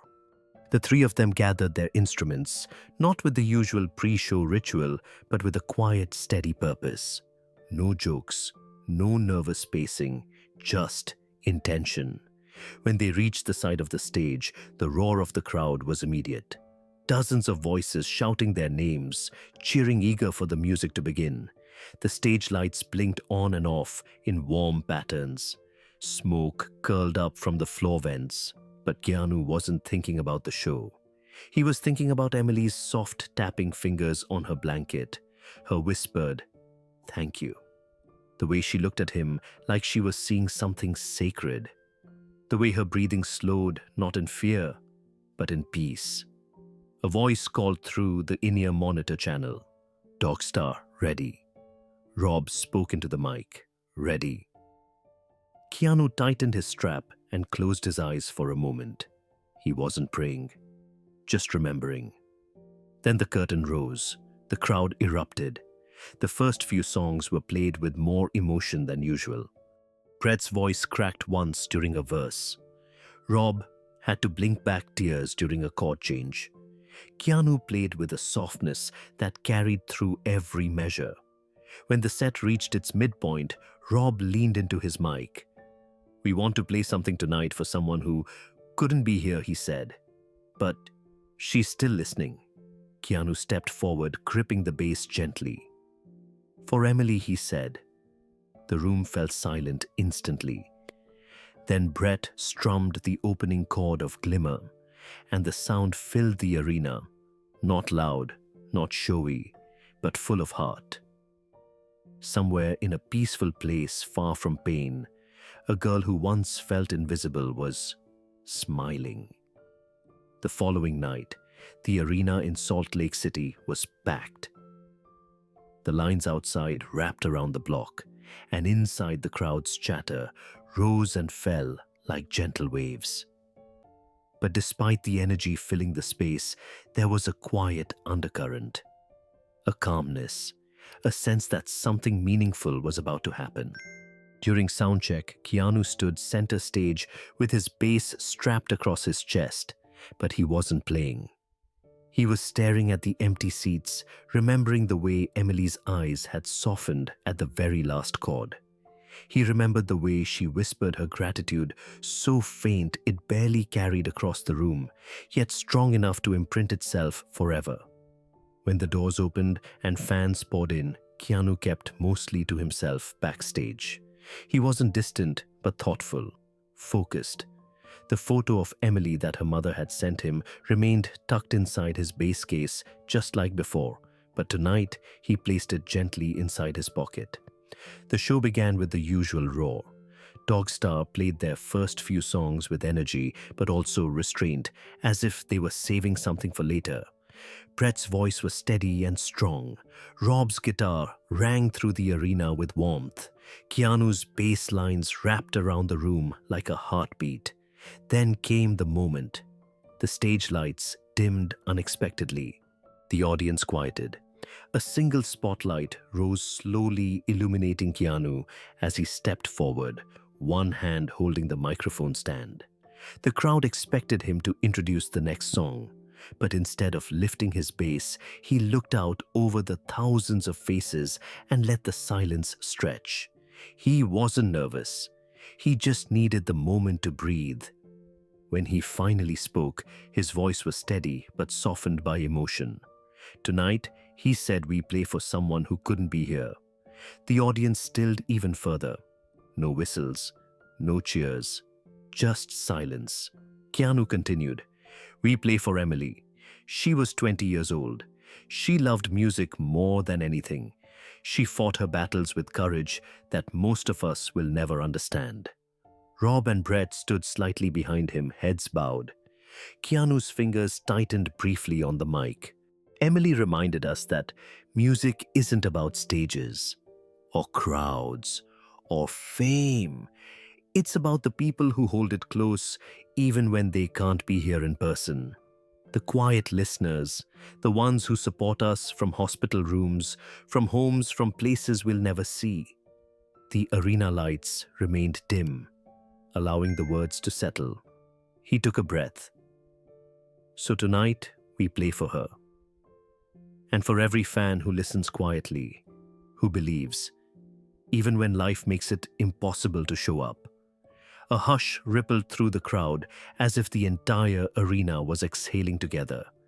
Then a soft screen rose behind the band. Not a loud graphic, not a bright montage, just Emily's face, peaceful, smiling faintly. The guitar pick in her hand. A warmth spread through the room. Some people gasped softly, some covered their mouths, a few began to cry. Then slowly, very slowly, the applause began. Not explosive, not frantic, gentle, sustained. A wave of hearts speaking without words. Keanu lowered his head, overwhelmed. And then Brett stepped to his mic and said quietly, "This one's for you, Emily." He strummed the first chord of Glimmer. The first chord of Glimmer drifted across the arena like a ribbon of light. It wasn't loud at first. Brett played it softly, letting the notes unfold like a memory. The room, filled with thousands of people, felt so silent that the quiet strum seemed to echo all the way to the rafters. Rob joined in next, his guitar harmonizing gently as he watched the image of Emily glowing on the backdrop. He played slower tonight, more tenderly, as though she was sitting right there on the front row, smiling with that same soft joy she had shown in her hospital bed. Keanu entered last. He didn't rush. He didn't perform. He plucked the bass strings with the same delicacy he had used in Emily's hospital room, letting each vibration settle into the air like a heartbeat. He wasn't playing for the crowd. He wasn't playing for applause. He was playing for her. About a minute into the song, something shifted in the audience. A ripple moved through the seats. People began lifting their phone flashlights slowly, one by one, until the arena glowed with thousands of tiny stars, not waving wildly, just held up quietly like candles at a vigil. Keanu looked up and swallowed hard. The soft lights shimmering across the audience looked like a sky made of hope. A sky large enough for Emily to rest beneath. Brett stepped back from the microphone as he sang the chorus, closing his eyes through part of it. His voice was steady, but full of the kind of emotion that only comes when a song becomes a farewell. Rob glanced at Keanu, and Keanu nodded back, grounding the rhythm with a gentleness that matched the room. His fingers moved slowly, almost reverently. When the second chorus came, the screen behind them shifted, not to a video, but to a single sentence Emily had said in that small hospital room. "Thank you for not forgetting your music lovers." Across the arena, people grew still again. A few covered their faces. Some wiped tears silently. Others pressed hands to their hearts. The message didn't need a narrator or an explanation. It spoke for itself. Brett softened the guitar even further for the bridge. The melody floated on the air with a tenderness that felt almost fragile. Rob hummed beneath it, grounding the harmony, while Keanu closed his eyes, playing each note as if sending it directly to Emily wherever she was. As the song reached its final verse, the entire arena seemed to hold its breath. The last chord lingered soft, sustained, fading like a whispered goodbye. No one clapped immediately. For several seconds, the entire crowd simply stood there, together, united in silence. Then the applause rose. Not explosive, not wild, just warm, deep, and enduring. Keanu lifted his head toward the crowd, his eyes shining. He stepped forward once more and said quietly into the mic, "This is for all of you who listen from afar. You're with us. Always." The applause grew softer again, more meaningful. Somewhere in the glow of the phone lights, a young girl's spirit felt seen, and the music she loved carried on. The concert ended long after the final chord of Glimmer faded.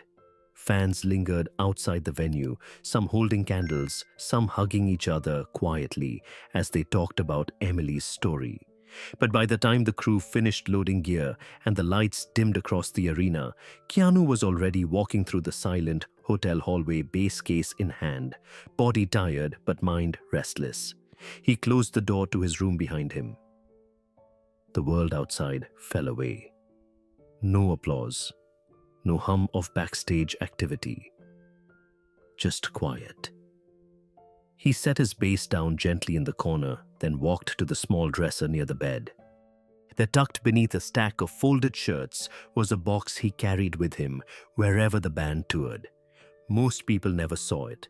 Most never knew it existed. It wasn't large, just a plain wooden box with a smooth finish and a small brass clasp. He sat on the edge of the bed and opened it. Inside were only a few items, each placed carefully, almost ritualistically. A ticket stub from a small venue in the 90s, a bracelet made of simple woven thread, a folded note written in soft pencil. And beneath all that, wrapped in a thin handkerchief, was a photograph. Keanu lifted it out and unfolded the cloth. The picture was old, its edges worn and slightly curled. The colors had faded into soft tones of blue and pale yellow. It showed a girl in a hospital bed, her hair short, her smile bright, despite the tubes and machines around her. Her hand was resting on her brother's arm. The young man next to her held a guitar awkwardly, as though he hadn't yet learned how to fit into the world of music. Kim, his sister. The image washed over him like a familiar ache. Time had softened the sharpness of the grief, but it had never erased it. Her laugh, her resilience, her quiet acceptance, all of it remained in the corners of his mind, brought to life every time he played a note. He traced his thumb slowly across the photograph. He remembered the small hospital room, the quiet beeping of machines, the faint smell of antiseptic mixed with lavender oil someone had placed on her bedside table. He remembered sitting beside her, strumming his guitar, trying to make her forget, even for a moment, the weight her body could no longer carry. She used to tap her fingers on the sheets just like Emily. He swallowed hard at the memory. He remembered how she would close her eyes and smile when he played her favorite songs. He remembered the way she told him not to look so sad. The way she whispered that the music helped her breathe easier.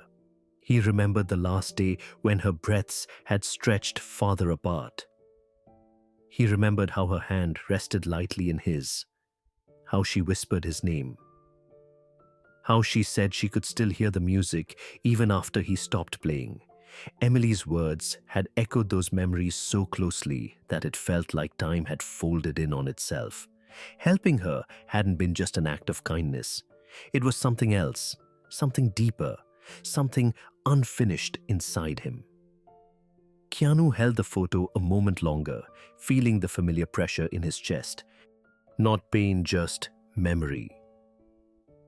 A memory that still carried weight after all these years. The kind that rises not from grief alone, but from love that never got the chance to finish speaking. He leaned back against the headboard and let the hotel room fall into complete silence. Outside his window, the city lights flickered. Somewhere in the distance, cars rolled down wet streets, but none of it reached him.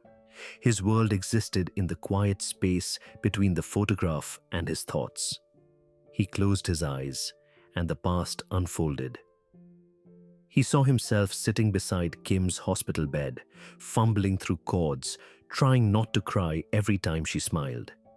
She would always tell him he was getting better, even when he wasn't. He remembered how she asked him once to play the same song 3 times in a row because she liked the way it made her forget the pain. He remembered her whispering, "Thank you for being here." He remembered promising her he always would be. And he remembered how helpless he felt when being here no longer felt like enough. When he opened his eyes, the hotel room around him felt heavier, but also clearer. He understood something he hadn't allowed himself to fully see in years. Being with Emily wasn't simply answering a fan's wish. It was answering something inside himself. A wound he hadn't tended to because life had demanded he keep moving. Movies, tours, schedules, the world didn't stop for hearts that needed space. But music did. Music always made room. Music always paused long enough for someone to feel something again. He set the photo gently on the bed beside him and closed the wooden box. Then he rested his hands on top of it, grounding himself. Emily had touched a part of him no one else could have reached. Her quiet bravery, her soft smile, her gratitude that felt larger than any stadium he had ever stood in. When she said, "You brought music to me when I couldn't go to it," she wasn't just thanking him. She was echoing Kim. She was reminding him that even the smallest act of showing up can change someone's world. Keanu whispered into the dim room, barely loud enough to hear himself. "For you too, Kim." His voice cracked slightly, not from sadness alone, but from release. He leaned forward, elbows on his knees, and let the moment wash over him. He didn't wipe his eyes when they stung. He didn't push away the memory. He let it stay finally, allowing the ache to soften rather than harden. He thought of Emily's smile, peaceful and still. He thought of her whisper, the one she gave him at the very end. He thought of how she held the pic as though it was something precious. Then he placed the photograph back into the wooden box, closed the lid, and set it gently on the dresser. For the first time in a long time, he felt something shift in his chest. A quiet healing. Not complete, but real. He whispered again, softer this time, "Thank you." 3 weeks passed after the concert tribute. Life moved on around the world. Fans attended shows, Dogstar traveled from city to city, and the band's schedule filled with rehearsals, interviews, and long travel days. But in Lincoln, Nebraska, something quieter was unfolding. Emily's parents, Lynn and David Carter, were sitting at their kitchen table one Tuesday morning when they heard a soft knock at the door. It wasn't loud enough to startle them, just a gentle tap. David opened the door and found a small envelope on the welcome mat. No delivery driver, no return address, just their names written in careful handwriting for Lynn and David Carter. He carried it inside, heart tightening with curiosity. Lynn watched him open it, her hands already trembling. Inside, instead of a letter, was a single sheet of paper with typed text and a short signature line that wasn't signed at all. It was a confirmation of a donation made to their daughter's hospital. A donation big enough to fully fund the creation of something the hospital had dreamed of, but never had resources for a dedicated music therapy room. The donation wasn't only generous, it was transformative. It covered construction instruments, staffing even renovation of the entire palliative care wing hallway to bring more natural light into the rooms. At the bottom of the page, in small print, was one anonymous note, in honor of Emily Grace Carter, who believed music still mattered. Lynn pressed a hand to her mouth. David had to steady himself on the table. Neither spoke for a long time. They didn't need a signature. They knew. The hospital didn't waste any time. Plans that had been gathering dust for years were suddenly pushed to the top of the board. Architects were called. Proposals were approved. The nurses who had loved Emily like family were told first. Clara cried when she heard. When the room was finally built, weeks later, sunlight poured through the wide windows, filling the space with a glow that felt nothing like the sterile hospital corridors nearby. Soft rugs covered the floor. Acoustic guitars hung on the wall beside small drums, tambourines, chimes, and a collection of tiny keyboards for pediatric patients. And in the corner mounted at eye level next to the doorway was a brushed bronze plaque. It didn't list an organization. It didn't mention a donor. It didn't list a celebrity's name. It simply read, "For Emily," who believed music still mattered. The day the plaque went up, the entire nursing staff gathered in the hallway. Clara stood closest to the wall, her hand resting on the plaque, as though she could somehow reach Emily through the metal. She whispered, "She'd be so happy." The first child to enter the room was a boy who hadn't smiled in nearly a month. He had been fighting an illness that stole not only his strength but his voice. Nurses had tried everything, puppets, toys, cartoons, but nothing had reached him. Until now. He stepped into the music therapy room, slowly, his thin fingers curling around the doorframe as he looked inside. His eyes drifted toward the wall of guitars. He walked to the smallest one. He placed his hand on it. He smiled. The smile on the little boy's face spread slowly, shyly, as if he wasn't sure he was allowed to feel that kind of happiness. Clara watched from the doorway, hands clasped together. The hospital's music therapist, a gentleman named Aaron, crouched beside the boy and handed him a soft pick, one perfect for small, unsteady fingers. "You can strum it if you want," Aaron said kindly. The boy hesitated, then reached out and brushed the strings. A single chord rang out, soft, uneven, but beautiful. His smile widened. For the first time in weeks, his shoulders lifted from their collapsed posture. Music didn't heal his illness, but it healed something inside him, some small corner untouched by medicine. Clara felt tears prick her eyes. She knew exactly who had made this possible. She whispered under her breath, "Thank you, Emily. And thank you to whoever loved you enough to do this." Down the hallway, the staff gathered one by one to peek at the new room. Word spread quickly through the wing. A doctor paused mid-rounds just to look inside. A janitor leaned his broom against the wall and stood watching with a soft smile.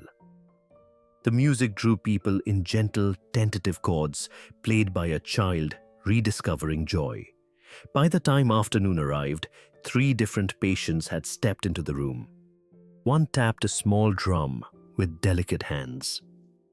Another sat in the corner humming along to a tune Aaron played on the keyboard. A teenage girl hooked to an ivy pole sat beside the window with a guitar across her lap and whispered to the nurse, "This room feels alive." Clara stepped out to the hallway and saw Emily's parents approaching. They walked slowly hand in hand, eyes puffy but warm. When they reached the doorway, they didn't speak at first. They just breathed it in, the room, the light, the music, the transformation. "This is her," Lynn whispered. "All of this is her." David nodded, voice thick. "She'd be proud." They walked to the small plaque on the wall. Lynn traced the engraved letters with trembling fingers. For Emily, who believed music still mattered. A long silence followed, but it wasn't heavy. It was full. Full of memory, full of meaning, full of the kind of love that stays in a room long after the people who carried it are gone. Later that evening, as the sun lowered and turned the windows gold, the little boy returned to the therapy room. This time he didn't wait for permission. He picked up the guitar again and plucked the same chord he had played earlier. Then another, and another. Clara stepped inside and sat near him. "You're getting good," she said softly. He didn't speak. He just nodded, then strummed again, this time with a little more confidence, a little more hope. The doorway filled with a warm glow, as if the music itself had turned into light. And though Emily wasn't there to see it, her presence lingered in every note, every smile, every moment of healing. Keanu would never tell anyone what he had done. He didn't need to. Emily's legacy spoke for itself. 2 weeks after the music therapy room opened in Emily's honor, Dogstar's tour schedule brought them to Los Angeles, one of the biggest stops of the entire run. As soon as the band arrived, the invitations began pouring in.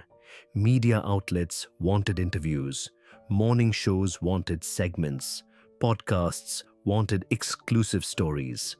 Most of them had heard in bits and pieces about the hospital performance. But none of them knew the full story.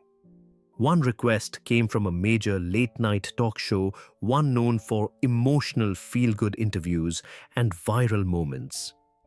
The producers reached out personally, offering Keanu an entire segment dedicated to the sweetest story of the year. They promised a respectful tone, gentle questions, and a platform to honor Emily. Keanu didn't hesitate. He declined. Not with a long explanation, just a simple message sent back through his manager. He prefers to keep the moment private. Most shows would have let it go. But the talk show, hopeful for a chance to grab a meaningful story, sent a final message. "We'd be honored just to talk about the importance of music therapy and kindness. No names, no details." Keanu still declined. He didn't want the moment turned into applause.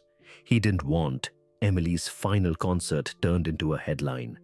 The memory belonged to the people in that room, her mother, her brother, the nurses, the band, and Emily herself. A few days later, a young crew member from the talk show, someone who had overheard the conversation in a production meeting, posted a small comment anonymously on social media. He didn't film anything. He didn't reveal private information. He simply wrote, "Keanu Reeves turned down an interview about a hospital visit." He said it wasn't about him. It was about a girl who loved music. The post wasn't flashy. It wasn't tagged with celebrities or hashtags. It wasn't written for clout. But it spread faster than anyone expected. Because the world recognized truth when it saw it. The line began to appear everywhere. It wasn't about him. It was about a girl who loved music. Fans started sharing it across platforms. They paired it with stories of their own stories of hospital stays, missed concerts, worn-out headphones, and songs that comforted them when nothing else did. One woman wrote, "I listened to Dogstar on repeat when I was recovering from surgery at 17. I never got to see them live, but the music kept me company." Another fan shared, "My brother passed before he could go to his favorite band's show." This hit hard. A man from Ohio posted, "I had leukemia when I was 15. Music therapy saved me. Whoever Emily was, I'm glad she got her song." None of them knew the details. They didn't know her last name, her hospital, or the exact songs played. They didn't know about the guitar pick or the quiet moment after the final chord. But they felt the weight of the gesture. And they felt the truth in that single sentence. It wasn't about him. It was about her. The story grew in whispers, never loud, never sensational. just passed from person to person like a soft melody carried on a breeze. As the line echoed across social platforms, something remarkable happened. People from around the world began sharing their own quiet stories, moments of kindness, memories connected to music, or the times a song carried them through hardship. No video of the hospital performance existed, no photos leaked, no nurse sold the story. No one in the hospital tried to profit from what happened. It remained untouched by spectacle wrapped in the dignity of silence. But authenticity has a way of traveling. A journalist from a small online magazine wrote an article about the anonymous comment, calling it a reminder that real compassion still exists. That article was shared 30,000 times in 2 days. Fans responded not with gossip, but with gratitude, reflecting on how rare it was for something beautiful to remain unrecorded. Then, a music therapist from Oregon commented, "People think viral moments need cameras, but some performances are too sacred to film." This was one of them. Soon after, fans on Dogstar forums began piecing together what little they knew. A few had heard rumors from staff members who had cousins or friends working at the hospital. But even those stories stayed respectful. No one wrote Emily's last name. No one revealed private medical details. They simply described what they'd heard: that Keanu held a girl's hand while he played, that the band went acoustic so they wouldn't overwhelm her, that she requested her favorite song and he played it softly like a lullaby, that they left quietly through the rain. Each account was small, incomplete, and mostly secondhand, but together they formed a mosaic of truth, delicate but powerful. The more people read, the more they understood the depth of the moment. Not a performance, a gift. One fan wrote on a forum, "It's strange. The less we know, the more meaningful it feels, because it proves it wasn't done for us. It was done for her." The story's strength came not from detail, but from restraint. A musician from another band posted, "Most artists would have had their PR team push this story for exposure. The fact that he refused makes it 1,000 times more real." Quietly, without any official announcement, the story reached millions. Dogstar's streams rose not dramatically, but steadily. People weren't listening out of hype. They were listening because they wanted to hear what Emily heard on her last day. They wanted to feel the warmth she must have felt when those soft chords filled the small hospital room. Even fans who had never heard of the band before now listened to Glimmer in silence, imagining that acoustic afternoon. Some sent messages to the band's page thanking them for showing what real kindness looks like. Others wrote that they played the song for loved ones in hospice or during long hospital stays. The legend of the hospital concert grew precisely because it never tried to become a legend. It lived in stories passed from friend to friend, in whispers, on message boards, and in the hearts of listeners who needed to believe that compassion still had a place in the world. And the line that sparked it all continued to echo. It wasn't about him. It was about a girl who loved music. In the end, that single sentence became something larger than a secret. It became a reminder that even without cameras, kindness leaves a mark. A reminder that sometimes the world needs quiet legends more than loud headlines. A reminder that one girl's love for music could ripple far beyond her small hospital room. The story of Emily's final concert didn't spread through headlines or glossy magazine covers. It moved quietly like a melody hummed from one person to another. But once the line, "It wasn't about him, it was about a girl who loved music," began circling the internet, something unexpected happened. People started sharing, not with outrage, not with gossip, with heart. On social media, the #Play4Emily appeared beneath posts from fans in different countries. A young woman in London posted a picture of herself in a wheelchair at a music festival, saying she hadn't attended a live concert in years because of her illness. She wrote, "Reading about Emily reminded me that I still deserve to be where the music is." A father in Canada shared a photo of his son sitting in a hospital bed holding a ukulele captioned, "We played Glimmer for him today." Thank you, Emily. A hospice nurse in Brazil posted, "I've seen music ease pain more times than I can count." Whoever Emily was, she was right, music still matters. Within days, thousands of people used the hashtag. Some shared memories of concerts they missed due to surgeries or treatments. Others shared stories about music keeping them hopeful during long recoveries. A few simply wrote, "For Emily." For the first time, Emily's family saw the scale of her impact. At first, Lynn wasn't sure she wanted to read the posts. Grief made her cautious. But one night, sitting at the kitchen table with a cup of tea gone cold, she clicked on the hashtag. She expected a few messages. Instead, she found thousands. Photos of fans holding guitars, videos of bedside sing-alongs, stories of recovery and loss and courage. One post stood out immediately. It read, "She reminded us why music matters." Lynn rested her head in her hands and cried deep, grateful tears. Emily had worried that her life was too small to make a difference. Now her story was inspiring strangers across the world to sing again, play again, or show up again. The ripple didn't stop with fans. Musicians noticed too. A local indie band in Chicago visited a pediatric wing and played soft acoustic songs at each bedside. A classical pianist in South Korea live-streamed a performance dedicated to terminally ill children. A jazz trio in New Orleans began volunteering every Sunday at a hospice center. One of the musicians wrote, "She showed us that our music reaches people we may never meet." The movement grew quietly, without sponsorship or corporate branding. It wasn't a campaign.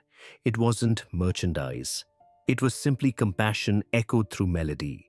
Nurses shared stories of patients who sat up for the first time in days just to hear a guitar. Doctors commented on how stress levels lowered in wards where musicians visited. Volunteers carried small speakers into oncology rooms and played soft playlists curated by families. And everywhere under photos and stories and shared memories, the same hashtag glowed. Play for Emily. Her name became a symbol not of illness, not of tragedy, but of listening, of remembering the ones who aren't always seen, the ones who can't make it to concerts, the ones whose love for music remains steady even when their bodies cannot follow. As the weeks passed, the ripple grew stronger. What began as a scattering of personal posts became something larger, a chorus of stories echoing the same message. It didn't matter what country the person lived in or what language they spoke. The sentiment was always the same: music still matters. People still matter. Quiet fans matter. A video surfaced of a children's choir in a cancer ward singing softly with a volunteer who brought his guitar every Friday. The caption beneath the clip read, "For Emily," who reminded us to keep singing. No one knew who started the idea, but soon small concert clips appeared from hospital wings in Australia, Poland, India, and South Africa. Even bands that had never heard of Dogstar before now played bedside concerts, some for 5 patients, some for just 1. A teenage boy undergoing treatment in Chicago posted a photo of himself holding a sign that said, "I can't go to concerts. But today, the music came to me." Thank you, Emily. Emily's parents read every message they could find. At first, the sheer volume overwhelmed them. But as they read, something in their grief softened. The pain didn't disappear, but it changed shape. It became lighter. It became shared. They were no longer carrying their daughter's story alone. One afternoon, Lynn opened the mailbox and found a stack of envelopes nearly an inch thick. Some letters were handwritten, others typed, and a few were children's drawings. She carried them inside, sat at the dining table, and began opening them one by one. A letter from a high school student in Oregon read, "I've been too afraid to perform since I was diagnosed. But your daughter inspired me." I picked up my guitar again. A note from a mother in Texas said, "My daughter passed last year. I know how deeply this must hurt. But please know that Emily's courage helped me breathe today." A man from Ireland wrote, "I never knew her, but I saw myself in her love for music. Thank you for raising someone so brave." Some letters were short, just a sentence or two. Some were pages long. All of them were heartfelt. David placed each one carefully into a box they kept on the living room shelf. It wasn't storage, it was remembrance. Emily had once worried that she didn't matter, that her illness made her invisible, that her quiet love for music was too small, too personal, too insignificant to leave an impact. But now her parents saw the truth. Her echo was circling the world. Meanwhile, musicians continued visiting care centers, not for publicity, not for live streams, but because they understood something they hadn't realized before. The people who needed music most were often the ones who couldn't reach it, the ones like Emily. In one hospital across the country, a nurse shared a photo of a little girl sitting with a guitar in her lap, smiling shyly at the camera. The caption read, "She smiled today for the first time in weeks. Because of music. Because of Emily." The post was shared thousands of times, tagged again and again, with the now familiar phrase, "She reminded us why music matters." And just like that, Emily, once a quiet fan in a hospital room, became a symbol of something universal, that every voice deserves to be heard, that every listener belongs, and that sometimes the smallest stories create the biggest echoes. The months that followed were full of movement, tour stops, rehearsals, small radio interviews, and long stretches of travel on the road. But in the quiet hours, in the moments between city after city, Keanu kept thinking about Emily and the thousands of fans who had shared their stories in the weeks after her passing. He read letters, saw the artwork fans created in her honor, and listened to recordings from families who played Glimmer in hospital rooms across the world. Something in him knew the band needed to do one more thing. Something not for the cameras, not for publicity, not for the world at large. Something private. Something meaningful. So a small event was planned. Not announced to the public. Not advertised on posters. Invitations went out quietly, through private messages and handwritten notes. Only families who had written to the band about losing someone, a sibling, a child, a parent, a friend, were invited. People for whom music had meant something profound. People who would understand the tone of the evening without it needing to be explained. The venue chosen was a small, intimate hall tucked behind an old arts center in Northern California. The room held no more than 100 people. The stage was low, the lighting warm.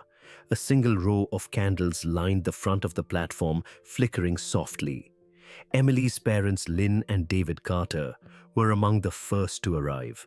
They walked in slowly, hand in hand, taking in the quiet simplicity of the space.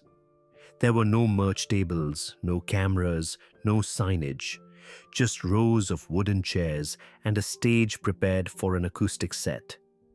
When Keanu saw them enter, he crossed the room to greet them. There were no dramatic embraces, no emotional collapse, just a soft, shared understanding. Lynn touched her hand to her heart. David nodded in gratitude. Keanu hugged them gently and whispered, "Thank you for coming." as guests filtered in, the room filled with a serene, reverent stillness. Some people carried photographs of loved ones. Some carried nothing except the weight of memory. Everyone took their seats with quiet eyes and open hearts. Dogstar walked onto the stage without introduction. Brett carried his acoustic guitar. Rob took a stool off to the side. Keanu stood in the center holding his bass lightly, not like a performer preparing for a show, but like someone preparing to speak through music. The lights dimmed. No spotlights, no special effects, just warmth. Keanu stepped up to the microphone, but he didn't raise his voice. He didn't need to. "Thank you for being here," he said. "Tonight isn't a concert. It's a moment for the people we've loved and lost. A moment for the ones who listened when no one else knew what they were going through." A soft murmur of agreement drifted from the audience. He continued, "This is for them, and for all of you." Brett strummed the first chord of Glimmer. It rang through the hall like a breath released. The final performance began. The opening notes drifted gently across the room, settling over the audience like a soft blanket. Keanu kept his eyes half closed as he played, letting the rhythm guide his breathing. There was no rush in the tempo, no pressure to impress. Every sound was shaped carefully, like a whisper carried through candlelight. Emily's parents sat in the third row. Lynn held a tissue in her hand, though tears didn't fall right away. Instead, she watched Keanu with a look that held something deeper than grief. It was gratitude. It was recognition. It was the comfort of seeing her daughter's memory honored without spectacle. As the song moved into its first chorus, a few families in the audience leaned into one another. A woman in the front row squeezed her son's hand. A man with silver hair closed his eyes, swaying gently to the melody. Someone in the back let out a quiet breath, as if releasing something they'd been holding for months. Keanu's voice was barely above a whisper when he sang. The softness made the words more intimate, not weaker. It felt as if he was singing directly to the people their loved ones had left behind. Brett played the harmonics with delicate precision. Rob added small, subtle textures with his percussion. There were no dramatic builds, no soaring finales, just gentle music woven with meaning. As they reached the bridge, Keanu lifted his head. His gaze moved slowly across the room, never lingering but acknowledging every person who had come. It was a silent promise. Your stories matter. Your grief matters. Your loved ones are not forgotten. And then came the last verse. The words hung in the air like a soft farewell. When the final note faded, no one clapped. Not because they didn't want to, but because something about the moment felt sacred.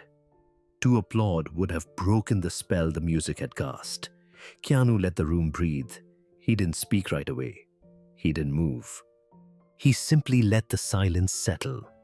When he finally stepped toward the microphone again, he raised his hand not high, just enough to signal he had one more message. For the ones who listened when no one else knew, he said softly.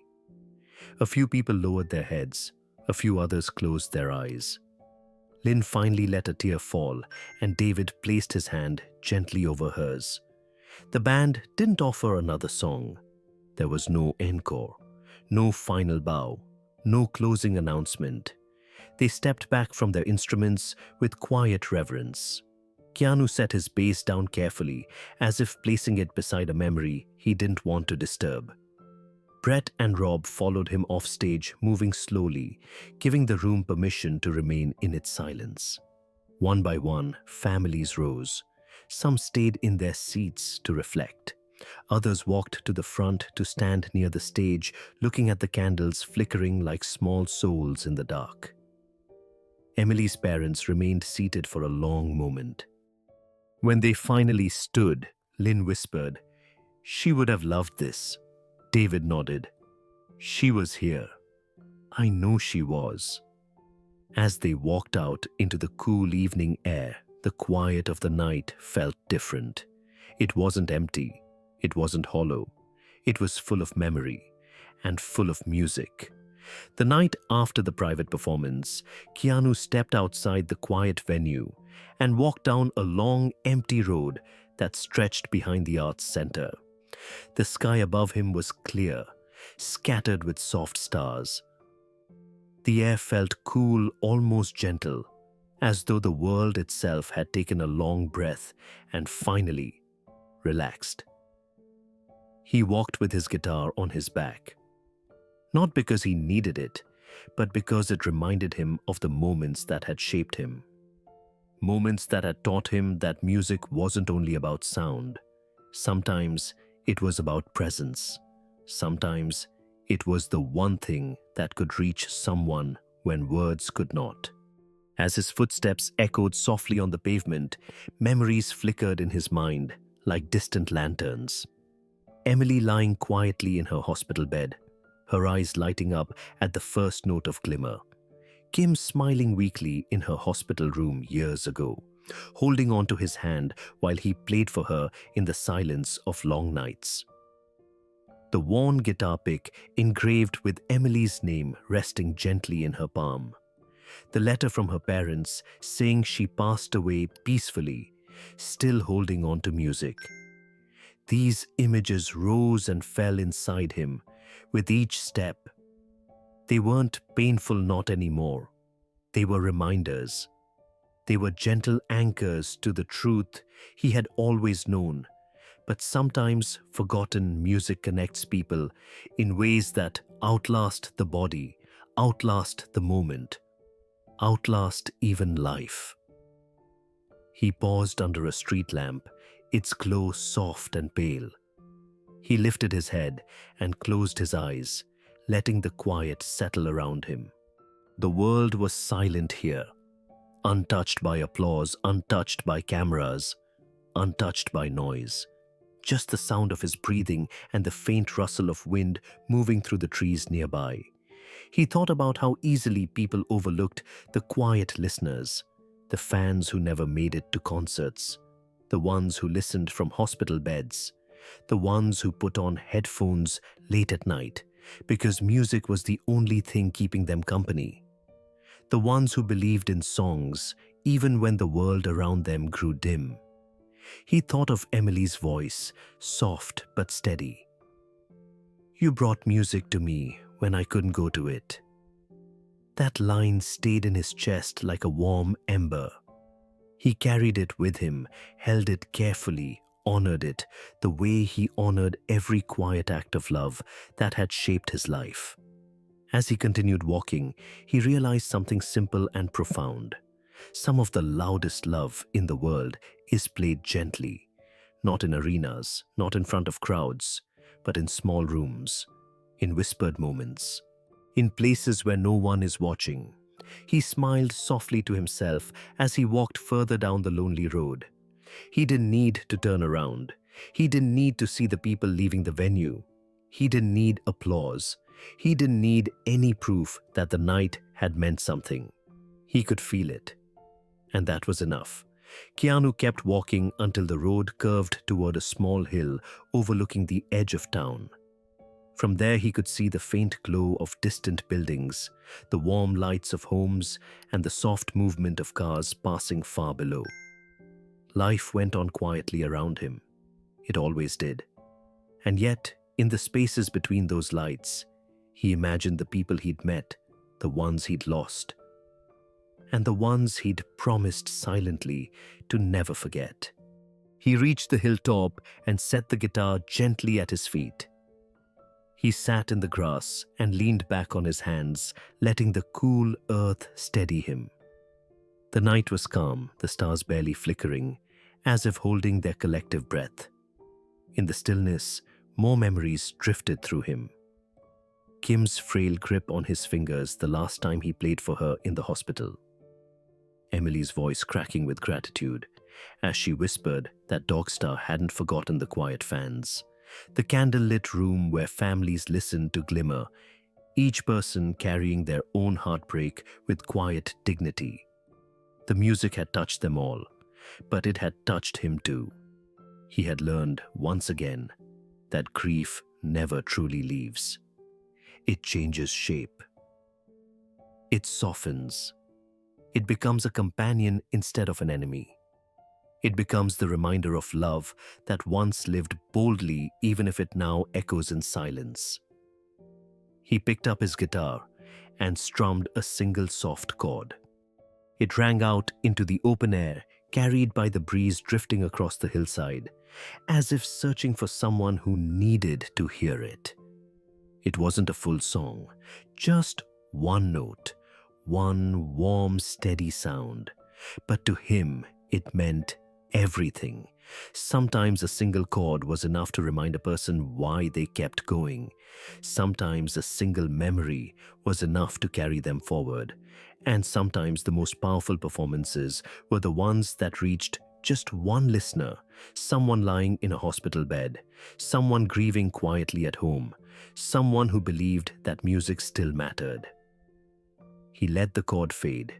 Then he whispered into the night, not loudly, not dramatically, but with the gentle honesty that guided so much of his life.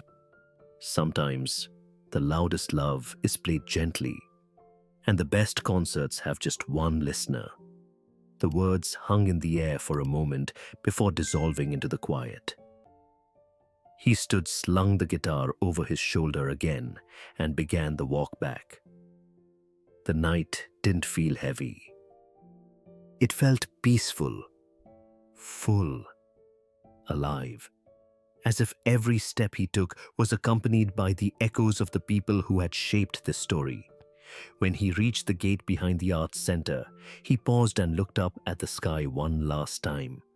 He imagined Emily's smile. He imagined Kim's light.